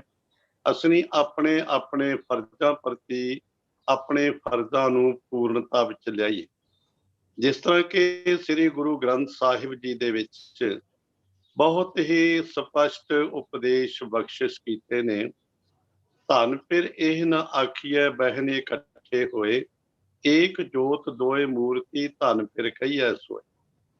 ਜੋ ਪਤੀ ਪਤਨੀ ਦਾ ਰਿਸ਼ਤਾ ਹੈ ਇਤਨਾ ਪਵਿੱਤਰ, ਇਤਨਾ ਨਿੱਘਰ ਹੋਣਾ ਚਾਹੀਦਾ ਹੈ ਕਿ ਉਹ ਕੇਵਲ ਸ਼ਰੀਰਾਂ ਕਰਕੇ ਪਤੀ ਪਤਨੀ ਨਹੀਂ, ਉਹਨਾਂ ਦੀ ਸੋਚ ਇੱਕ ਹੋਵੇ, ਉਹਨਾਂ ਦੇ ਵਿਚਾਰ ਇੱਕ ਹੋਵੇ, ਉਹਨਾਂ ਦਾ ਕਿਰਦਾਰ ਇੱਕ ਹੋਵੇ। ਆਪਣੇ ਆਪਣੇ ਇਸਤਰੀ ਪਰਤ ਧਰਮ ਦੇ ਵਿੱਚ, ਪੁਰਸ਼ ਇਸਤ ਪੁਰਸ਼ ਧਰਮ ਦੇ ਵਿੱਚ ਦੋਨੇ ਹੀ ਉਹ ਪਤੀ ਪਤਨੀ ਆਪਣੇ ਆਪ ਨੂੰ ਬੰਦ ਕੇ ਰੱਖਣ। ਔਰ ਜਿਸ ਤਰ੍ਹਾਂ ਭਾਈ ਸਾਹਿਬ ਭਾਈ ਗੁਰਦਾਸ ਜੀ ਨੇ ਇਹ ਬਚਨ ਕਹੇ ਨੇ ਕਿ ਦੇਖ ਪਰਾਈਆਂ ਚੰਗੀਆਂ ਭੈਣਾਂ ਧੀਆਂ ਭੈਣਾਂ ਜਾਣੇ, ਦੇਖ ਪਰਾਈਆਂ ਚੰਗੀਆਂ ਮਾਵਾਂ ਭੈਣਾਂ ਧੀਆਂ ਜਾਣੇ, ਏਕਾ ਨਾਰੀ ਜੱਤੀ ਹੋਏ ਪਰ ਨਾਰੀ ਧੀ ਭੈਣ ਵਖਾਣੇ। ਅੱਜ ਸੰਸਾਰ ਦੇ ਵਿੱਚ ਛੋਟੀ ਜਿਹੀ ਬੱਚੀ ਤੋਂ ਲੈ ਕੇ ਬਜ਼ੁਰਗ ਤੱਕ ਐਸੇ ਬਹੁਤ ਸਾਰੇ ਘਿਨਾਉਣੇ ਅਪਰਾਧ ਹੋ ਰਹੇ ਨੇ, ਕਿਉਂਕਿ ਉਹ ਸਮਾਜ ਦੇ ਨਾਮ ਤੇ ਕਲੰਕ ਨੇ ਔਰ ਉਹਨਾਂ ਨੇ ਸਮਾਜ ਨੂੰ ਬਹੁਤ ਹੀ ਇੱਕ ਦੁਖਦ ਸਮੇਂ ਦੇ ਵਿੱਚ ਦੀ ਪੀੜਿਤ ਕਰ ਦਿੱਤਾ ਹੈ। ਅਸੀਂ ਅਖਬਾਰਾਂ ਦੇ ਵਿੱਚ ਪੜ੍ਹਦੇ ਹਾਂ, ਟੀਵੀਆਂ ਦੇ ਵਿੱਚ ਪੜ੍ਹਦੇ ਹਾਂ, ਐਸੇ ਜਿਹੜੇ ਬੰਦੇ ਨੇ ਉਹਨਾਂ ਦੇ ਉੱਤੇ ਕਰੜੀ ਤੋਂ ਕਰੜੀ ਸਜ਼ਾ ਹੋਣੀ ਚਾਹੀਦੀ ਹੈ ਔਰ ਜਲਦੀ ਉਹਨਾਂ ਨੂੰ ਇਹ ਸਜ਼ਾ ਦੇ ਉੱਤੇ ਮੁਨਕਰ ਕਰਨਾ ਚਾਹੀਦਾ, ਇੰਤਫਾਕ ਕਰਨਾ ਚਾਹੀਦਾ ਤਾਂ ਕਿ ਉਹ ਕੋਈ ਦੇਰੀ ਨਾ ਕਰੇ। ਜਦੋਂ ਅਸੀਂ ਕੋਈ ਕਾਂਡ ਹੋ ਜਾਂਦਾ ਹੈ ਫਿਰ ਅਸੀਂ ਉਸ ਦੇ ਉੱਤੇ ਵਿਚਾਰਾਂ ਕਰਦੇ ਹਾਂ। ਸਾਨੂੰ ਪਹਿਲੋਂ ਹੀ ਵਿਚਾਰਾਂ ਕਰਨੀਆਂ ਚਾਹੀਦੀਆਂ, ਆਪਣੀਆਂ ਬੱਚੀਆਂ ਨੂੰ ਮੋਟੀਵੇਟ ਕਰਨਾ ਚਾਹੀਦਾ ਹੈ। ਸਾਡੇ ਸਕੂਲਾਂ ਵਿੱਚ, ਕਾਲਜਾਂ ਵਿੱਚ ਇਸ ਗੱਲ ਦੀ ਵਿਸ਼ੇਸ਼ ਕਰਕੇ ਬੱਚਿਆਂ ਨੂੰ ਸਿੱਖਿਆ ਦਿੱਤੀ ਜਾਣੀ ਚਾਹੀਦੀ ਹੈ ਕਿ ਇਹ ਜਿਹੜਾ ਸਾਡਾ ਜੀਵਨ ਹੈ, ਮਨੁੱਖਾ ਜੀਵਨ ਪਰਮਾਤਮਾ ਨੇ ਬਖਸ਼ਿਸ਼ ਕੀਤਾ ਹੈ, ਇਹ ਬਹੁਤ ਵੱਡੀ ਉਸਦੀ ਦੇਣ ਹੈ, ਇਸਦੀ ਸਾਨੂੰ ਕਦਰ ਕਰਨੀ ਚਾਹੀਦੀ ਹੈ। ਕਿਉਂਕਿ ਹਰ ਸਮਾਜ ਦੇ ਵਿੱਚ ਇਸਤਰੀ ਪੁਰਸ਼ ਔਰ ਹਰ ਪਸ਼ੂ ਪੰਛੀ ਜੀਵ ਜੰਤੂ ਦੇ ਵਿੱਚ ਨਰ ਤੇ ਮਾਦਾ ਹਨ। ਪਰ ਜਦੋਂ ਅਸੀਂ ਆਪਣਾ ਵਿਚਾਰ ਭੁੱਲ ਜਾਂਦੇ ਹਾਂ, ਤਦੋਂ ਅਸੀਂ ਇਸ ਮੰਦੇ ਕਰਮ ਦੇ ਵੱਲ ਪ੍ਰੇਰਿਤ ਹੁੰਦੇ ਹਾਂ। ਜਦੋਂ ਅਸੀਂ ਧਰਮ ਦੇ ਨਾਲ ਜੁੜੇ ਰਹਾਂਗੇ, ਧਰਮ ਸਾਨੂੰ ਕਦੇ ਵੀ ਇਹ ਮੰਦੀ ਕਰਮ ਕਰਨ ਦੇ ਵਾਸਤੇ ਪ੍ਰੇਰਣਾ ਨਹੀਂ ਦੇਵੇਗਾ। ਸਗੋਂ ਗੁਰੂ ਗ੍ਰੰਥ ਸਾਹਿਬ ਜੀ ਨੇ ਇਹ ਪਾਵਨ ਬਚਨ ਕਹਿ ਦਿੱਤੇ, ਪਰਤਰਿਆ ਜਾਹੇ ਪਰਤਰਿਆ ਰਾਵਣ ਜਾਹੇ ਸਈ ਤਾਲਾ ਜੀਏ। ਜਿਹੜੇ ਪਰ ਇਸਤਰੀ ਨੂੰ ਭੋਗਦੇ ਨੇ ਉਹ ਨਰਕਾਂ ਦੀ ਅੱਗ ਦੇ ਵਿੱਚ ਤਲੇ ਜਾਣਗੇ। ਔਰ ਸਤਿਗੁਰਾਂ ਨੇ ਤੇ ਇੱਥੋਂ ਭਗਤਾਂ ਨੇ ਬਚਨੇ ਬੜੇ ਸਿਆਣੇ ਕਹਿ ਦਿੱਤੇ ਨੇ ਕਿ ਪਰ ਧਨ ਪਰ ਦਾਰਾ ਪਰ ਹਰੀ, ਤਾਂ ਕਿ ਨਿਕਟ ਬਸੈ ਨਰ ਹਰੀ। ਜਿਸਨੇ ਪਰਾਏ ਧਨ ਨੂੰ, ਇਸਤਰੀ ਨੂੰ, ਪਰਾਏ ਧਨ ਨੂੰ, ਪਰਾਈ ਨਿੰਦਿਆ ਚੁਗਲੀ ਨੂੰ ਤਿਆਗ ਦਿੱਤਾ ਹੈ, ਉਹਦੇ ਹਿਰਦੇ ਵਿੱਚ ਹਰੀ ਪਰਮਾਤਮਾ ਪ੍ਰਤੱਖ ਰੂਪ ਦੇ ਵਿੱਚ ਵਸਦਾ ਹੈ। ਉਹ ਪਰਮੇਸ਼ਰ ਦਾ ਸਰੂਪ ਹੀ ਬਣ ਜਾਂਦਾ ਹੈ ਜਿਨ੍ਹਾਂ ਨੇ ਐਸੇ ਬਚਨ ਕੀਤੇ ਨੇ। ਤੇ ਜਿਹੜੇ ਪਰਮੇਸ਼ਰ ਨੂੰ ਹੀ ਭੁੱਲ ਜਾਂਦੇ ਨੇ, ਜੋ ਨਾ ਭਜੰਤੇ ਨਾਰਾਇਣ ਤਿਨਕਾ ਮੈਂ ਨਾ ਕਰੂੰ ਦਰਸ਼ਨਾ, ਭਗਤ ਨਾਮਦੇਵ ਕਹਿੰਦੇ ਨੇ ਕਿ ਜਿਹੜੇ ਪਰਮਾਤਮਾ ਨੂੰ ਭੁੱਲ ਜਾਂਦੇ ਨੇ, ਮੈਂ ਉਹਨਾਂ ਦਾ ਦਰਸ਼ਨ ਨਹੀਂ ਕਰਨਾ ਚਾਹੀਦਾ, ਉਹਨਾਂ ਦੇ ਮੈਂ ਦਰਸ਼ਨ ਨਹੀਂ ਕਰਨਾ ਲੋਚਦਾ। ਇਸ ਲਈ ਅੱਜ ਲੋੜ ਹੈ ਸਾਨੂੰ ਆਪਣੇ ਧਰਮ ਗ੍ਰੰਥਾਂ ਨੂੰ ਕੇਵਲ ਪੜ੍ਹ ਕੇ ਸੁਣ ਕੇ ਨਹੀਂ, ਉਹਨਾਂ ਦਾ ਜੋ ਉਪਦੇਸ਼ ਹੈ ਉਹਨੂੰ ਪ੍ਰੈਕਟੀਕਲ ਜੀਵਨ ਦੇ ਵਿੱਚ ਲਿਆਉਣ ਦਾ ਇਹ ਮਕਸਦ ਹੋਵੇ, ਤਾਂ ਹੀ ਇਹ ਜੀਵਨ ਸਾਡਾ ਸਫਲ ਹੋ ਸਕਦਾ ਹੈ। ਔਰ ਜਿਹੜੀ ਅਸਮਾਨਤਾ ਦੀ ਗੱਲ ਹੋ ਰਹੀ ਹੈ ਸੰਸਾਰ ਦੇ ਵਿੱਚ, ਇਹ ਸਾਨੂੰ ਤੇ ਗੁਰੂ ਨਾਨਕ ਸਾਹਿਬ ਜੀ ਨੇ ਪਾਵਨ ਪਵਿੱਤਰ ਉਪਦੇਸ਼ ਬਖਸ਼ਿਸ਼ ਕਰਕੇ ਸਮਝਾ ਦਿੱਤਾ ਸੀ ਕਿ ਅਸੀਂ ਹਰ ਇੱਕ ਜਿਹੜੇ ਪ੍ਰਮਾਤਮਾ ਦੀ ਅੰਸ਼ ਹਾਂ। ਕਹੋ ਕਬੀਰ ਇਹ ਰਾਮ ਕੀ ਅੰਸ਼ ਹੈ। ਕਬੀਰ ਸਾਹਿਬ ਨੇ ਕਿਹਾ ਰਾਮ ਦੀ ਅੰਸ਼ ਹੈ, ਕੋਈ ਊਚ ਨੀਚ ਨਹੀਂ, ਕੋਈ ਛੂਤ ਛਾਤ ਨਹੀਂ, ਕੋਈ ਜਾਤ ਜਨਮ ਮਜ਼ਹਬ ਨਹੀਂ, ਸਾਰੇ ਇੱਕੇ ਪ੍ਰਮਾਤਮਾ ਦੇ ਮਜ਼ਹਬ ਦੇ ਵਿੱਚ ਆਉਂਦੇ ਨੇ। ਇਸ ਲਈ ਸਤਿਗੁਰੂ ਮਹਾਰਾਜ ਸੱਚੇ ਪਾਤਸ਼ਾਹ ਨੇ ਜੋ ਪਹਿਲੋਂ ਵੀ ਬੇਨਤੀ ਕੀਤੀ ਹੈ, ਖੱਤਰੀ ਬ੍ਰਾਹਮਣ ਸ਼ੂਦ ਵੈਸ ਉਪਦੇਸ਼ ਚੌ ਵਰਨਾ ਕੋ ਸਾਂਝਾ। ਧਰਮ ਦਾ ਉਪਦੇਸ਼ ਚਾਰੇ ਵਰਨਾਂ ਦੇ ਵਾਸਤੇ ਹੈ, ਸਾਰੇ ਧਰਮਾਂ ਦੇ ਵਾਸਤੇ ਹੈ, ਸਾਰੇ ਮਨੁੱਖਾਂ ਦੇ ਵਾਸਤੇ ਹੈ, ਸਾਰੇ ਇਸਤਰੀਆਂ ਦੇ ਵਾਸਤੇ ਹੈ। ਗੁਰਮਤ ਦੇ ਵਿੱਚ ਤਾਂ ਇਸਤਰੀ ਪੁਰਸ਼ ਦੇ ਵਿੱਚ ਕੋਈ ਫਰਕ ਅੰਤਰ ਸਮਝਿਆ ਹੀ ਨਹੀਂ ਗਿਆ। ਸਗੋਂ ਗੁਰੂ ਸਾਹਿਬਾਨਾਂ ਨੇ ਆਪਣੀਆਂ ਬੱਚੀਆਂ ਨੂੰ ਆਪਣੇ ਪ੍ਰਾਣ ਪਿਆਰੀ ਕਿਹਾ ਗਿਆ ਕਿ ਮੇਰੀ ਬੱਚੀ, ਮੇਰੀ ਬੇਟਾ, ਤੂੰ ਮੈਨੂੰ ਪ੍ਰਾਣਾਂ ਤੋਂ ਪਿਆਰੀ ਹੈ। ਜਦੋਂ ਅਸੀਂ ਹਰ ਇੱਕ ਮਾਂ ਬਾਪ ਇਸ ਤਰ੍ਹਾਂ ਸਮਝਾਂਗੇ, ਜਿਵੇਂ ਸਾਡੀ ਬੱਚੀ ਸਾਨੂੰ ਪਿਆਰੀ, ਦੂਸਰੀਆਂ ਬੱਚੀਆਂ ਵੀ ਸਾਡੀਆਂ ਹੀ ਪਿਆਰੀਆਂ ਨੇ। ਜੋ ਮਰਿਆਦਾ ਦੇ ਅਨੁਸਾਰ ਪਤੀ ਪਤਨੀ ਦਾ ਰਿਸ਼ਤਾ ਬਣਦਾ ਹੈ, ਉਹਦੇ ਤੋਂ ਬਿਨਾਂ ਜਿਤਨੇ ਵੀ ਸਾਰੇ ਸਮਾਜ ਦੇ ਵਿੱਚ ਪੁਰਸ਼ ਨੇ, ਇਸਤਰੀਆਂ ਨੇ, ਉਹ ਭੈਣ ਨੇ, ਭਾਈ ਨੇ, ਵੀਰ ਨੇ, ਪਿਤਾ ਨੇ, ਬਜ਼ੁਰਗ ਨੇ, ਉਹਨਾਂ ਨੂੰ ਐਸਾ ਮਾਣ ਸਤਿਕਾਰ ਦੇਣਾ ਚਾਹੀਦਾ ਹੈ। ਸਮਾਨਤਾ ਵੀ ਬਣੇਗੀ, ਅਪਰਾਧ ਵੀ ਘਟਣਗੇ। ਵਾਹਿਗੁਰੂ ਜੀ ਕਾ ਖਾਲਸਾ, ਵਾਹਿਗੁਰੂ। बहुत बहुत बहुत बहुत धन्यवाद, आपने हमारे लिए टाइम बनाया और महाराज श्री पूज्य स्वामी जी की तरफ से, हम सब की तरफ से आपको ढेर सारा स्नेह, प्रेम और आपका आशीर्वाद हमारे साथ ऐसे ही बना रहे और समय समय पे आप हमसे ऐसे ही जुड़ा करें। नमस्कार, सत श्री अकाल। सत श्री अकाल महाराज जी, सत श्री अकाल। बस हो गया। So I'm going to take just a minute to take Maharajji's Sandeshan and give a little bit of a gist in English. Maharajji, Giani Gurubachan Singhji said so beautifully how at the very core of the teachings which he reflected on in the first round was how the Sikh Dharma speaks about the entire world as one family. And if we take that teaching of seeing the world as one family and the same belongingness that we feel towards our children and our daughters and our mothers and our sisters, is that same belongingness that we should feel for others' sisters, others' mothers, and others' daughters. And that was really the core. I feel like there was so many beautiful teachings that he would weave into his talk that it's difficult to translate everything, but I feel like that was really a core message. And one of the other really core messages that he shared is how do we take these teachings and these application of these teachings, and not just for our worship, but apply them in our lives and apply them in our societies. And a lot of this, he said, is really because somehow there is this disconnect between the teachings and the practices, and then the application of it in real life, and how the relationships that we have in our lives, whether it's the relationships of families, or relationships of a husband and wife, how they are so divine, and how within them we have a responsibility to uphold that divinity. And that also is a act of worship, an act of prayer. And so thank you so much, Maharaj Shri, for those beautiful words. And we request Pujya Brahmakumari Sister Shivaniji to also speak to both of the rounds that we have remaining, the second and the third round, and to combine those questions in her messages, because I know that she has to go as well. But I just also wanted to thank you so much for joining us, and giving so much of your time to this panel this morning. And without reiterating too much of the questions, I think you've heard all of those questions, and we really look forward to, I think, what you've given us already in your first round was sort of the source, the core, the essence. How do we, a lot of us, that connection is not a perfect connection. And so as most of us moving through the world with such an imperfect connection, and seeing these inequalities in our society, what is your message to kind of bridge that gap? And how do we then become instruments, as particularly as women in action, in Yuva and youth in action, to bring that, to be an instrument of a just and peaceful society? Om Shanti.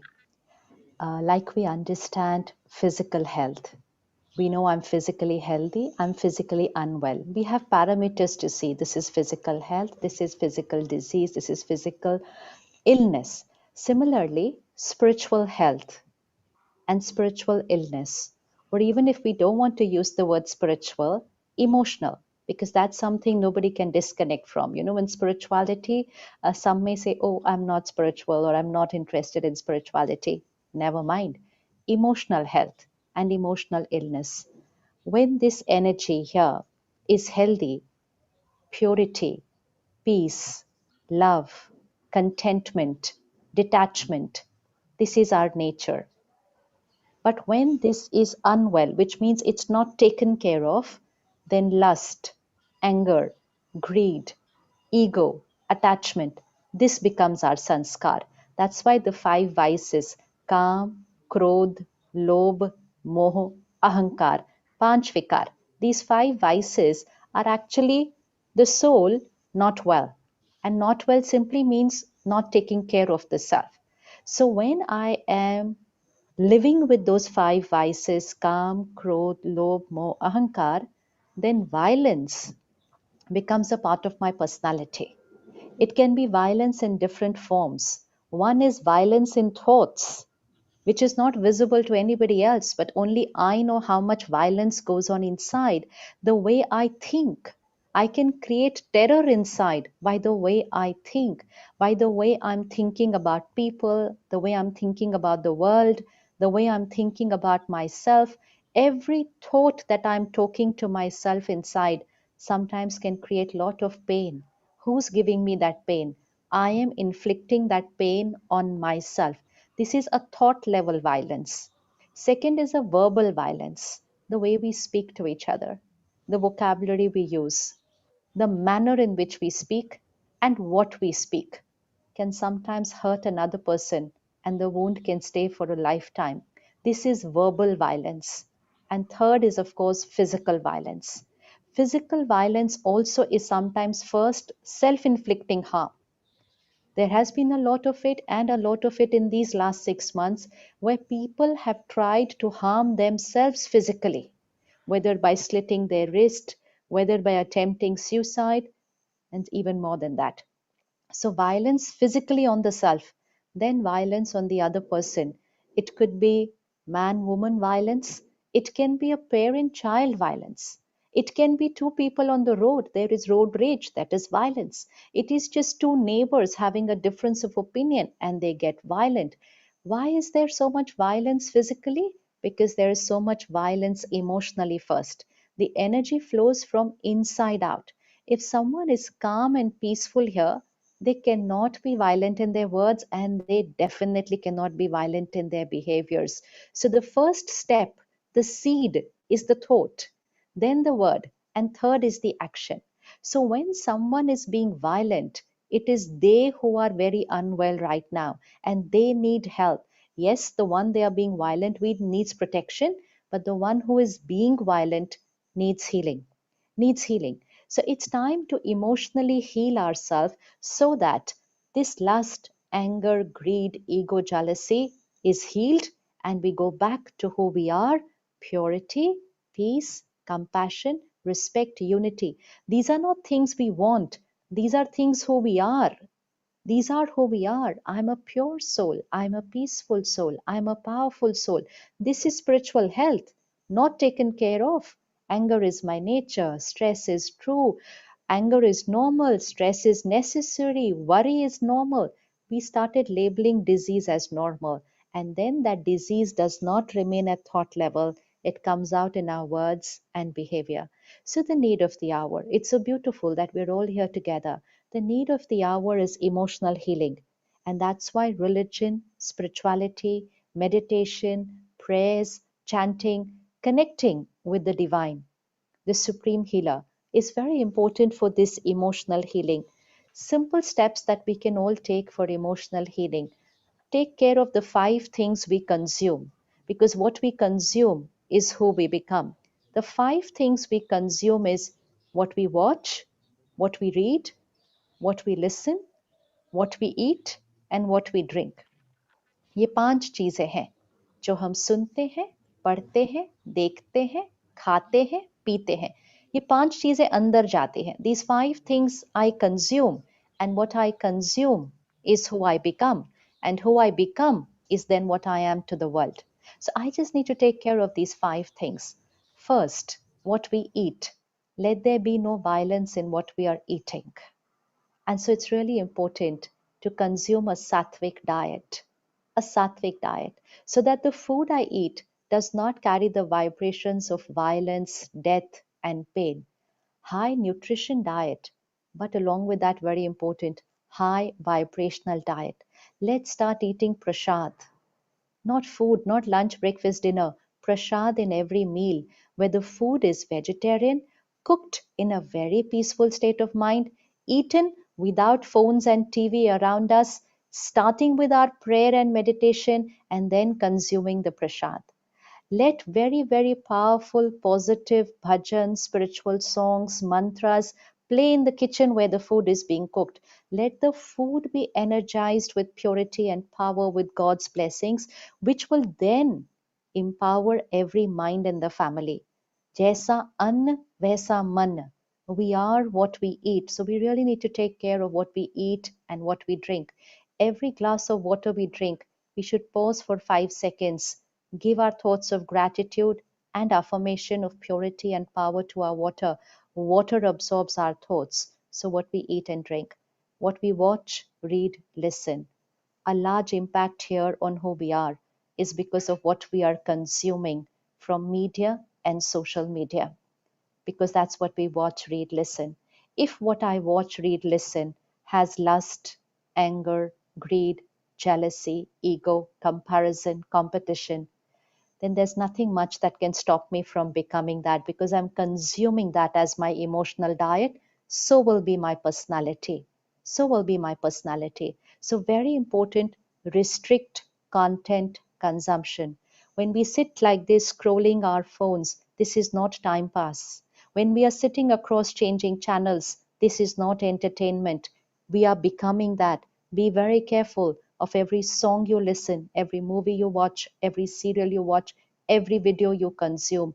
We are becoming that. And that's why religion and spirituality is very important, because that's also content consumption. Beginning our day 1 hour in the morning with spiritual study, with prayer, we are consuming a diet. It's a diet of high energy words. Every word we consume, whether we watch it, read it, or listen, it's a high vibrational word. It's high vibrational energy. It's connecting us to the divine. It is giving us a diet of faith, of compassion, of acceptance, of purity or dignity. That is what we are consuming during our spiritual study. So this is also emotional diet. And what we're consuming during the day from all our platforms, that is also emotional diet. Choose carefully. Don't choose what is tasty. Choose what is healthy. Very, very important. This is very tasty, but this is healthy. This is tasty, but it's causing illness. It's not just creating an emotional health issue now. It is now reaching a mental health issue. We are number one in the world in depression. This is not what we want to be. Bharat, the country, is rich in spirituality, religion, community living, seva bhav. This cannot be a country with depression, but only why? Not taking care of emotional health. So let's just make simple practice, an hour every morning for ourselves, for here, for energizing the self. Then we will do what we have to do during the day, but an hour in the morning for our prayer, meditation, spiritual study. Radiate your house with pure energy.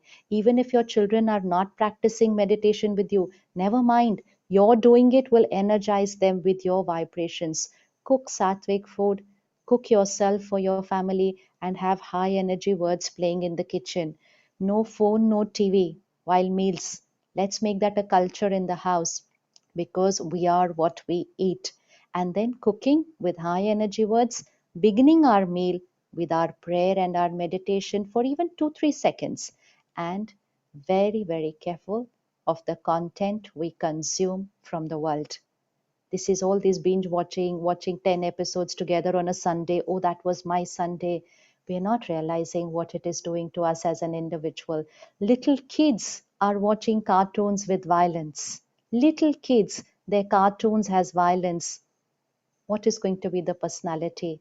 Violence either in thought or in word or in behavior. It will come in as personality if I consume that. So let's just make simple lifestyle changes, become spiritually healthy. All our other issues will immediately fall away. Thank you so much. Om Shanti. Om Shanti. Thank you, thank you, thank you so very much. And again, from the banks of Ma Ganga, from Paramatma Kirtan, from all of us at the Global Interfaith WASH Alliance and from UNFPA, thank you so much for joining us and for giving us very, very relevant and very useful tips and guidance on how do we stay emotionally healthy, and how what we consume from all of our senses is what we become, and giving us beautiful spiritual technology of how we can keep ourselves healthy. So thank you once again so much for sparing so much of your beautiful time with us. And we have closing remarks from Venerable Dr. Dhammapiyaji. We're moving on into segueing between the round 2 and round 3. And round 3, we're talking about what role can women, men, and youth play in bringing about a culture of peace and inclusion and sustainability?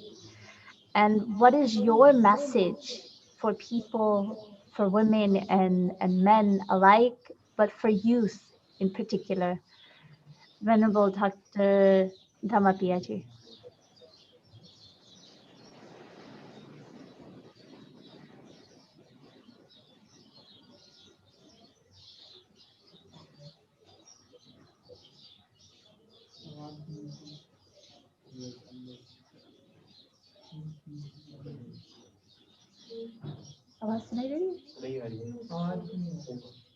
We're not able to hear your voice clearly. Yeah, I think now can you hear me? Yes, yes, Okay, yes. sorry. Now, what I was saying was these three groups of people, the men and women and youth, include all who are either enjoying or suffering. So what we want is, as the faith leaders or practitioners of spirituality, we want everyone to have a healthy, happy, peaceful life and enjoy the very existence that we have, the gift of nature or God, whatever you say. It's an important thing that we know how to make life enjoyable and also meaningful. To start a healthy living, a peaceful living, a culture of peace, that has to start from oneself, and it is the responsibility of every individual, every man and woman and youth. First, get the mind in the positive direction, cultivate and culture that one has to do to make oneself the island of peace, the fountain of peace, and how to make it different traditions and different ways of doing things. Different centers are there that one can go and get oneself established in peace and harmony first. Then connect to the world, to as many people as possible, and distribute or share the peace and harmony that one has achieved. That is, be light unto thyself and share the light to brighten everyone and the world. That is what I would like to convey the message. First, be yourself the source of light, the source of peace, and share it with everyone. That's how we have to connect with the world. Thank you so much. Thank you so much, Venerable Dr. Dhammapiyaji, and for embodying the light and being an inspiration to so many youth and so many youth faith leaders as well. So thank you so much, Dr. Dhammapiyaji, for joining us today. With that, we request Reverend Valson to give his remarks on this beautiful two questions and his remarks to all, particularly to women and to youth, on how can they be instruments of a more peaceful, more inclusive society for all. Well, on the question of creating a peaceful and more inclusive society, the biblical point of view takes a very practical stand or practical approach, which looks a bit idealistic, but there seems to be no alternative to it. And that stand is, or that approach is, focused on the concept of worth. It's very simple to explain this. We do not destroy anything to which we attach or ascribe any worth. What we destroy is what we consider worthless. And this is the reason why violence is always preceded by propaganda. The function of propaganda is to destroy the worth of the intended object of aggression, attack, or destruction. So the spiritual strategy to propagate non-violence and an inclusive society is actually to train people to respect the worth of the other. Now, the point is that to be able to recognize and respect the worth of the other, one should have some self-worth. The universal problem is that human beings have no self-worth. People are becoming more and more hollow. In fact, as materialism spreads and life is lived more according to culture and fashions, the inner life gets impoverished and everything outside of oneself becomes important. So within this, the problem of self-worth becomes more and more acute. And those who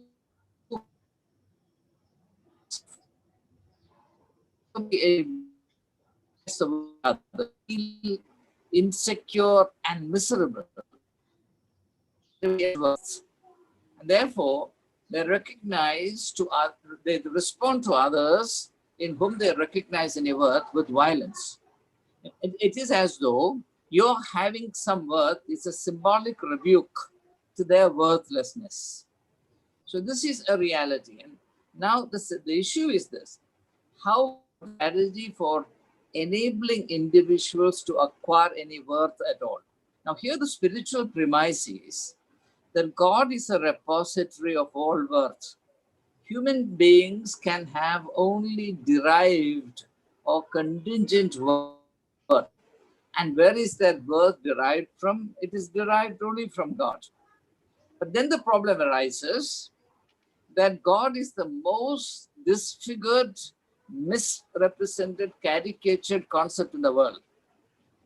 And religions are particularly active and competent in misrepresenting the idea of God. Now, can you imagine each religion selling its own version of God, and God is partisan to a particular community or a particular region? I can't imagine anything more stupid than that. And therefore, all aggression, in my opinion, all forms of inequality, discrimination, violence, hate, destructiveness, finally originate from a diabolic idea of God, a God who is partisan, a God who is partial, a God who hates some people and loves some people. And unless and until, and I'll close on this, I don't want to say anything more on this.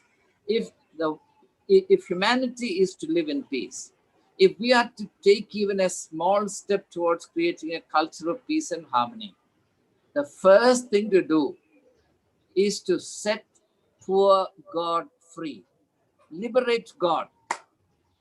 I can't think of a more important agenda today. I mean, particularly so because today in India, God has been taken captive by political parties.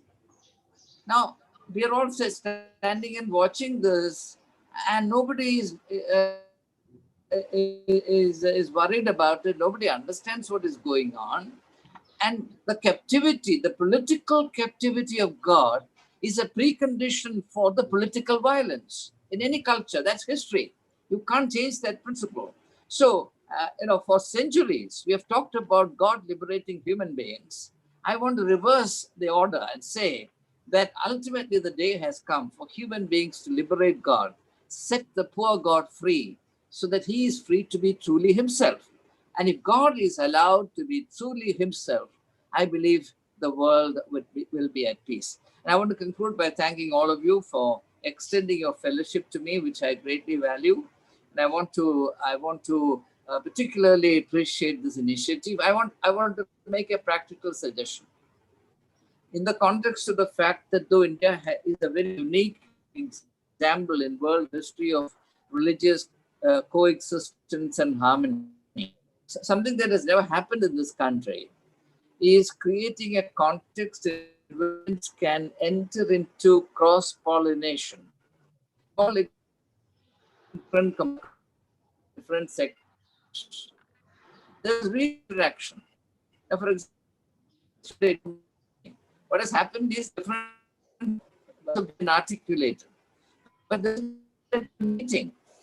So if any one of you could create, I'm not an institution builder, if any one of you could create a center for experimenting on creating integrated models for pursuing and propagating a culture of peace, where resources and spiritual insights from diverse traditions can be brought in and made to interact. For example, some of us should be able to live together for a month and search in depth and come up with meeting points which can then be articulated.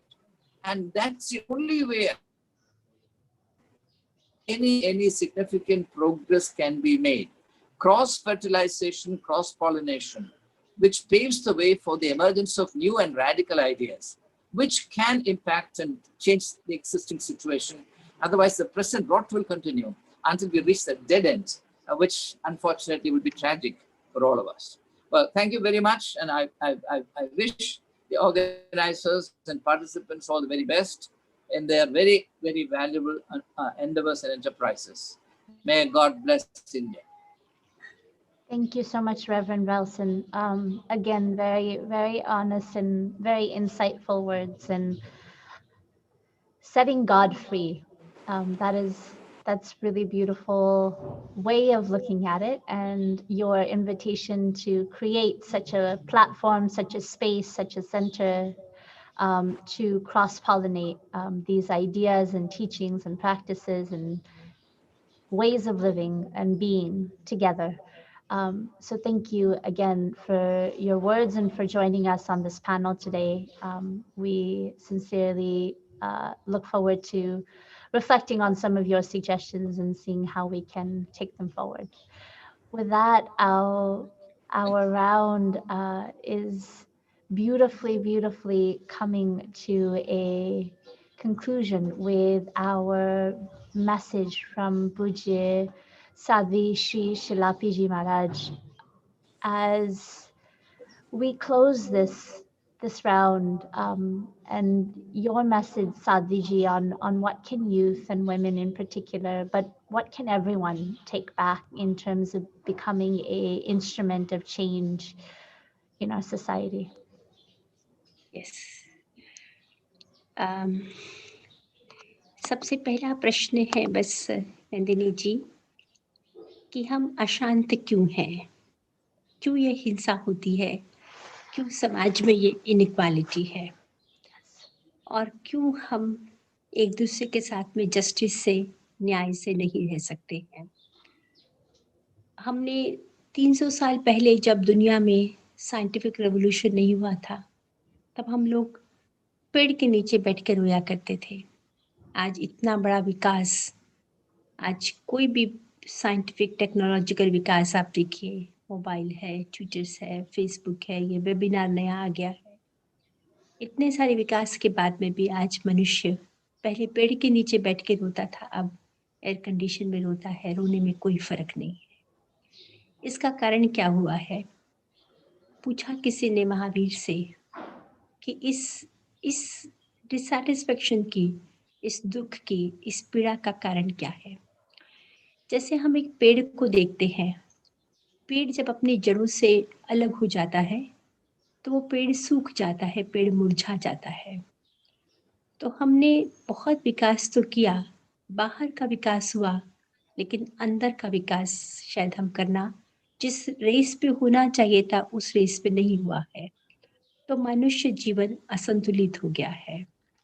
तो अगर मैं आपसे पूछूं कि आप कितनी देर क्रोध में रह सकते हैं, how long we can be in anger, how long we can be in hatred, how long we can be in injustice, तो हमें लगेगा 1 घंटा, 2 घंटा, 1 दिन, 2 दिन, 10 दिन, 20 दिन, लेकिन उसके बाद में फिर हम अपने प्रेम भाव में, करुणा भाव में, हम अपने कंपैशन भाव में आना चाहते हैं।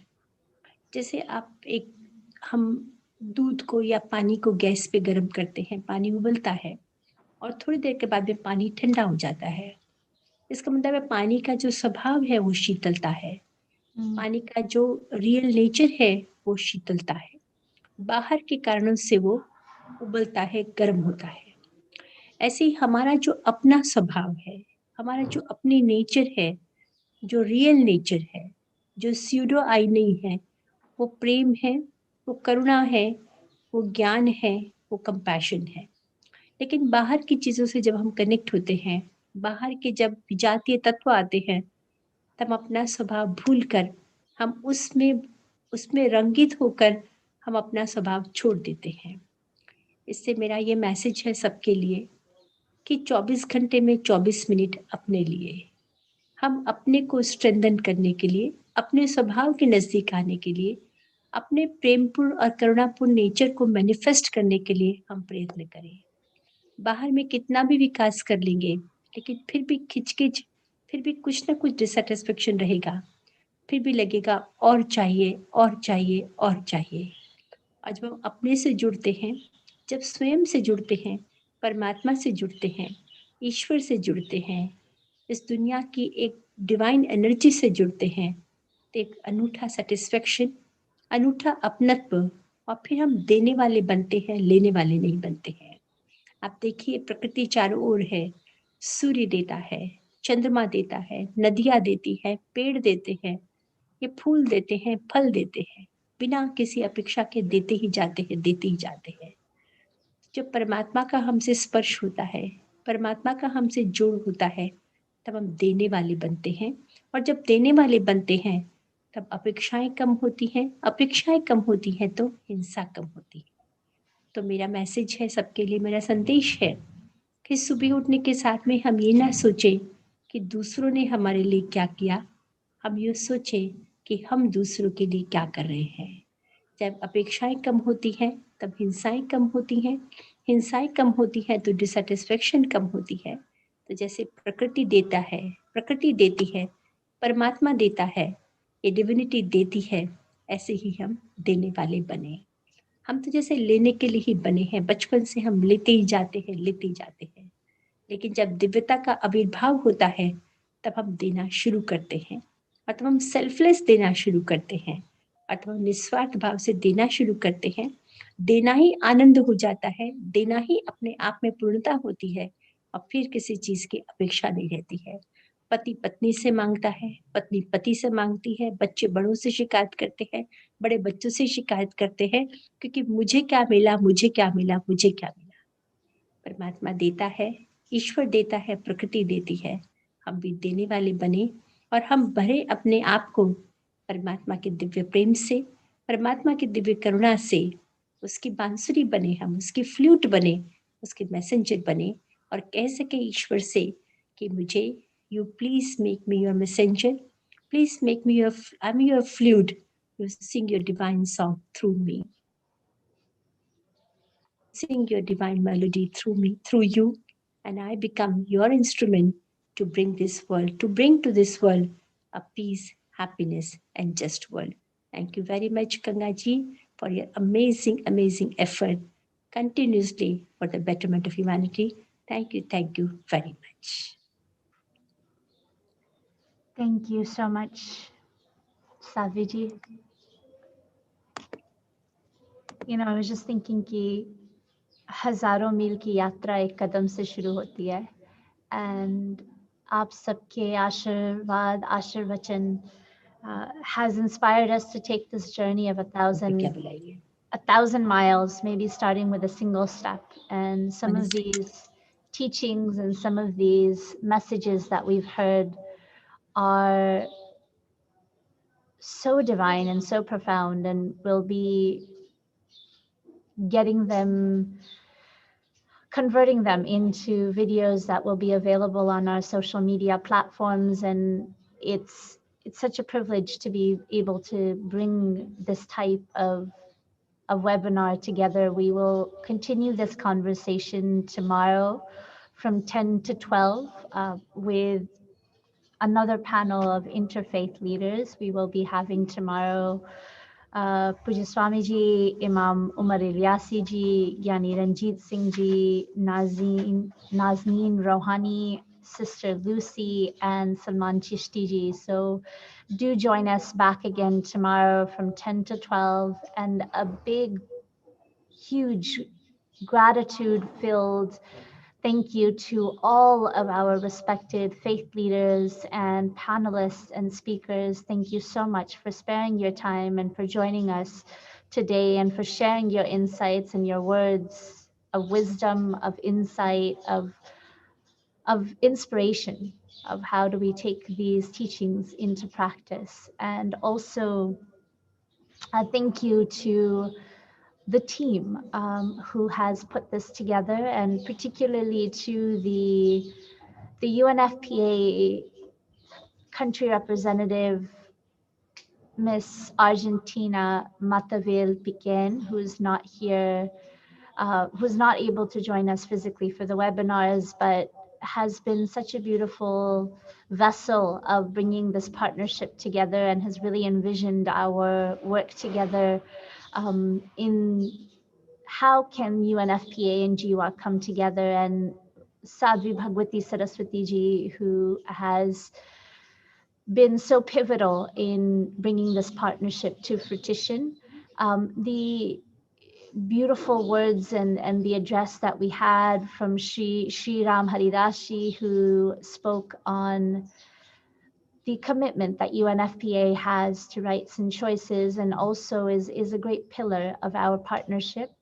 We've had an incredible team who has come together to conceptualize this webinar, to really work out the concept notes, to work out the questions, to work out how this would be structured. And to that team, I would like to extend my gratitude to Jayaji, who is the program specialist of UNFPA and who will be joining us tomorrow for the webinar, to Nandini Srivastavaji, who is the program associate of UNFPA and has joined us on Zoom today. Thank you so much for the beautiful, beautiful efforts that the both of you have continuously guided and supported this process forward.